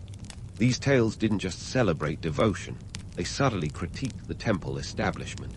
It's like reading between the lines of a celebrity tell-all. The surface might be all praise, but the subtext is rich with scandalous insights. And while we're on the subject of scandal, let's talk about the shifting sands of temple patronage. As the Bhakti movement gained traction, the old guard, temple priests and administrators, found themselves in a bit of a pickle. With more people turning to personal forms of worship, the temples weren't raking in the donations like they used to. Suddenly, the grand festivals and elaborate rituals seemed more like relics of a bygone era than essential spiritual experiences. But let's not be too quick to paint this as a harmonious transition. The notion of a peaceful coexistence between bhakti and traditional temple practices is as mythical as a unicorn sipping chai. In reality, there was tension, and plenty of it. The old and new forms of worship sometimes clashed, creating a cultural churn that was as unsettling as it was invigorating. It was like a medieval version of the classic rock versus punk debate. Everyone had an opinion, and not all of them were polite. The rise of bhakti wasn't just a religious phenomenon, it was a reflection of broader societal changes. As the Chola Empire grappled with external threats and internal strife, its social fabric was also evolving. The growing prominence of merchant and artisan communities, who became key supporters of the Bhakti saints, signaled a shift in economic power. These groups, often sidelined in the traditional hierarchy, found a voice in the egalitarian ethos of Bhakti, which offered them a spiritual legitimacy that the old order couldn't. In a sense, the Bhakti movement was both a symptom and a cause of the Chola decline. It highlighted the fractures in the empire's social and economic structure, even as it provided a new framework for spiritual and cultural identity. And while the Cholas might have tried to incorporate elements of bhakti into their own practices, like a corporation adopting startup culture to stay relevant, the cracks were already showing. So, as we unravel this complex tapestry of cultural and religious shifts, remember this: history is rarely a smooth ride. It's more like a roller coaster with unexpected twists and turns, where the thrill of the climb is matched only by the uncertainty of the descent. The Cholas, with their grand temples and ambitious military campaigns, were a testament to the heights an empire can reach. But as the Bhakti movement showed, sometimes the most profound changes come not from the top down, but from the ground up. And in the grand theater of history, it's often those seismic shifts that rewrite the script. But don't go thinking we're done with the Cholas just yet. There's more to this story, more layers to peel back, and more myths to bust. The cultural and religious transformations were just one act in the grand drama of the Chola decline. So stay tuned as we delve deeper into the tumultuous waters of history, where the past is never quite as it seems, and the truth is always more fascinating than fiction. As we peel back the layers of history, it becomes clear that the Chola dynasty's grand finale was less of a curtain call and more of a dramatic plot twist. By the 13th century, the dynasty that once practically had its own red carpet in the annals of empire had become a shadow of its former self. Picture this: an empire that had once sprawled luxuriously across Tamil Nadu and beyond, now reduced to a region smaller than a modern Instagram influencer's ego. Let's dive into how this slow-motion train wreck unfolded and what it left behind, besides a legacy that could rival the pyramids, minus the desert sands. First off, let's talk about the elephant in the room, or rather, the elephants that weren't there. The Cholas' military might, which had previously been as formidable as a herd of stampeding pachyderms, was now little more than a historical footnote. The Pandya and Hoysala dynasties, those up-and-coming stars of the medieval power play, had effectively sidelined the Cholas. After 1279, the Chola Empire was not just on the ropes. It was out cold on the mat. The Pandyas, under Jadavarman Sundara Pandyan, were the Mike Tysons of the time, delivering knockout blows that left the Cholas reeling. It's the kind of epic fall from grace that makes you wonder if they had a bad horoscope or just a series of unfortunate strategic choices. Yet, while the Chola political structure was disintegrating faster than a sandcastle at high tide, their cultural and architectural contributions were standing tall, literally. The Brihadiswarar temple, with its 66-meter Vimana, that's the superstructure above the sanctum, folks, still towers over Thanjavur, casting a shadow that stretches across centuries. Built in 1010 CE, this UNESCO World Heritage Site is a testament to Chola architectural genius and their penchant for flexing cultural muscles long after their military ones had atrophied. The Cholas' penchant for temple building wasn't just about showcasing artistic bravado. It was a strategic play in the cultural chess game of their time. These temples were not only spiritual hubs, but also economic engines, attracting pilgrims from far and wide, along with their coin purses. It's a bit like those modern megachurches that double as tourist attractions. Come for the spirituality, stay for the gift shop. The temples were repositories of wealth and art, a kind of medieval bank and gallery rolled into one. And just when you think the Chola narrative is all about brick and mortar, let's not forget their literary contributions. The Cholas were patrons of Tamil literature, supporting works that would become classics in their own right. The Kamba Ramayanam, a Tamil rendering of the epic Ramayana, flourished under their patronage. Kamba, the poet behind this epic, was like the Shakespeare of his day, weaving tales that transcended time and place. It's a reminder that even as their political star waned, the Cholas were busy sowing seeds of cultural immortality. Now, let's debunk a persistent myth, the idea that the Chola decline was a sudden collapse, like a souffle deflating post oven. The truth is, it was more of a slow unraveling, with internal dissent and external pressures pulling at the seams. Successive rulers struggled with that age-old problem of succession disputes, something that even modern monarchies haven't quite figured out. Rajendra Chola Roman III, the last significant ruler, was like the captain of a ship taking on water, valiantly bailing, but ultimately unable to prevent it from sinking. Economically, the Cholas were facing a crunch that would make a Wall Street trader break out in hives. With trade routes shifting and the Pandyas and Hoysalas cornering the market, Chola coffers were running dry. Less gold meant less power, and less power meant fewer allies. It's the classic domino effect, but with ancient coins instead of plastic tiles. The extensive network of trade that once filled Chola treasuries with pearls and spices was now rerouting wealth to their rivals, turning the Cholas from trendsetters to has-beens in the blink of an eye. But here's the kicker. While the empire itself faded, the Chola influence didn't just vanish like smoke in the wind. Their legacy was absorbed and adapted by succeeding powers, a testament to the enduring nature of their cultural and administrative innovations. The temples they built became centers of learning and culture for generations. The systems of governance they developed laid the groundwork for future administrations. It's like a baton pass in a relay race. Just because one runner stumbles doesn't mean the race is lost. So, what can we learn from the Chola saga? It's a lesson in adaptability, or the lack thereof. The Cholas, for all their grandeur, found themselves unable to pivot when the tides of change swept in. They were masters of the sword and the plow, but the shifting sands of political and economic landscapes proved to be their undoing. The perils of overextension, a cautionary tale for any empire, ancient or modern, are clear in the Chola story. Their ambition to expand and conquer, while initially successful, eventually stretched their resources too thin, leaving them vulnerable to the rising powers around them. In the end, the Chola dynasty is a reminder that empires, much like the humans who build them, are not immortal. They rise, they fall, and they leave behind legacies that are both monumental and nuanced.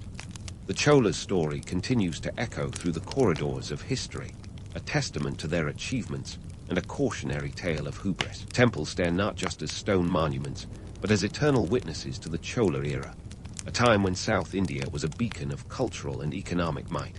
And so, as we close the chapter on the Cholas, remember that history is rarely black and white. It's a tapestry woven with threads of triumph and tragedy, innovation and inertia. The Cholas, with their grand ambitions and lasting legacies, remind us that while empires may fall, the stories they leave behind endure, telling us as much about the past as they do about the human condition itself.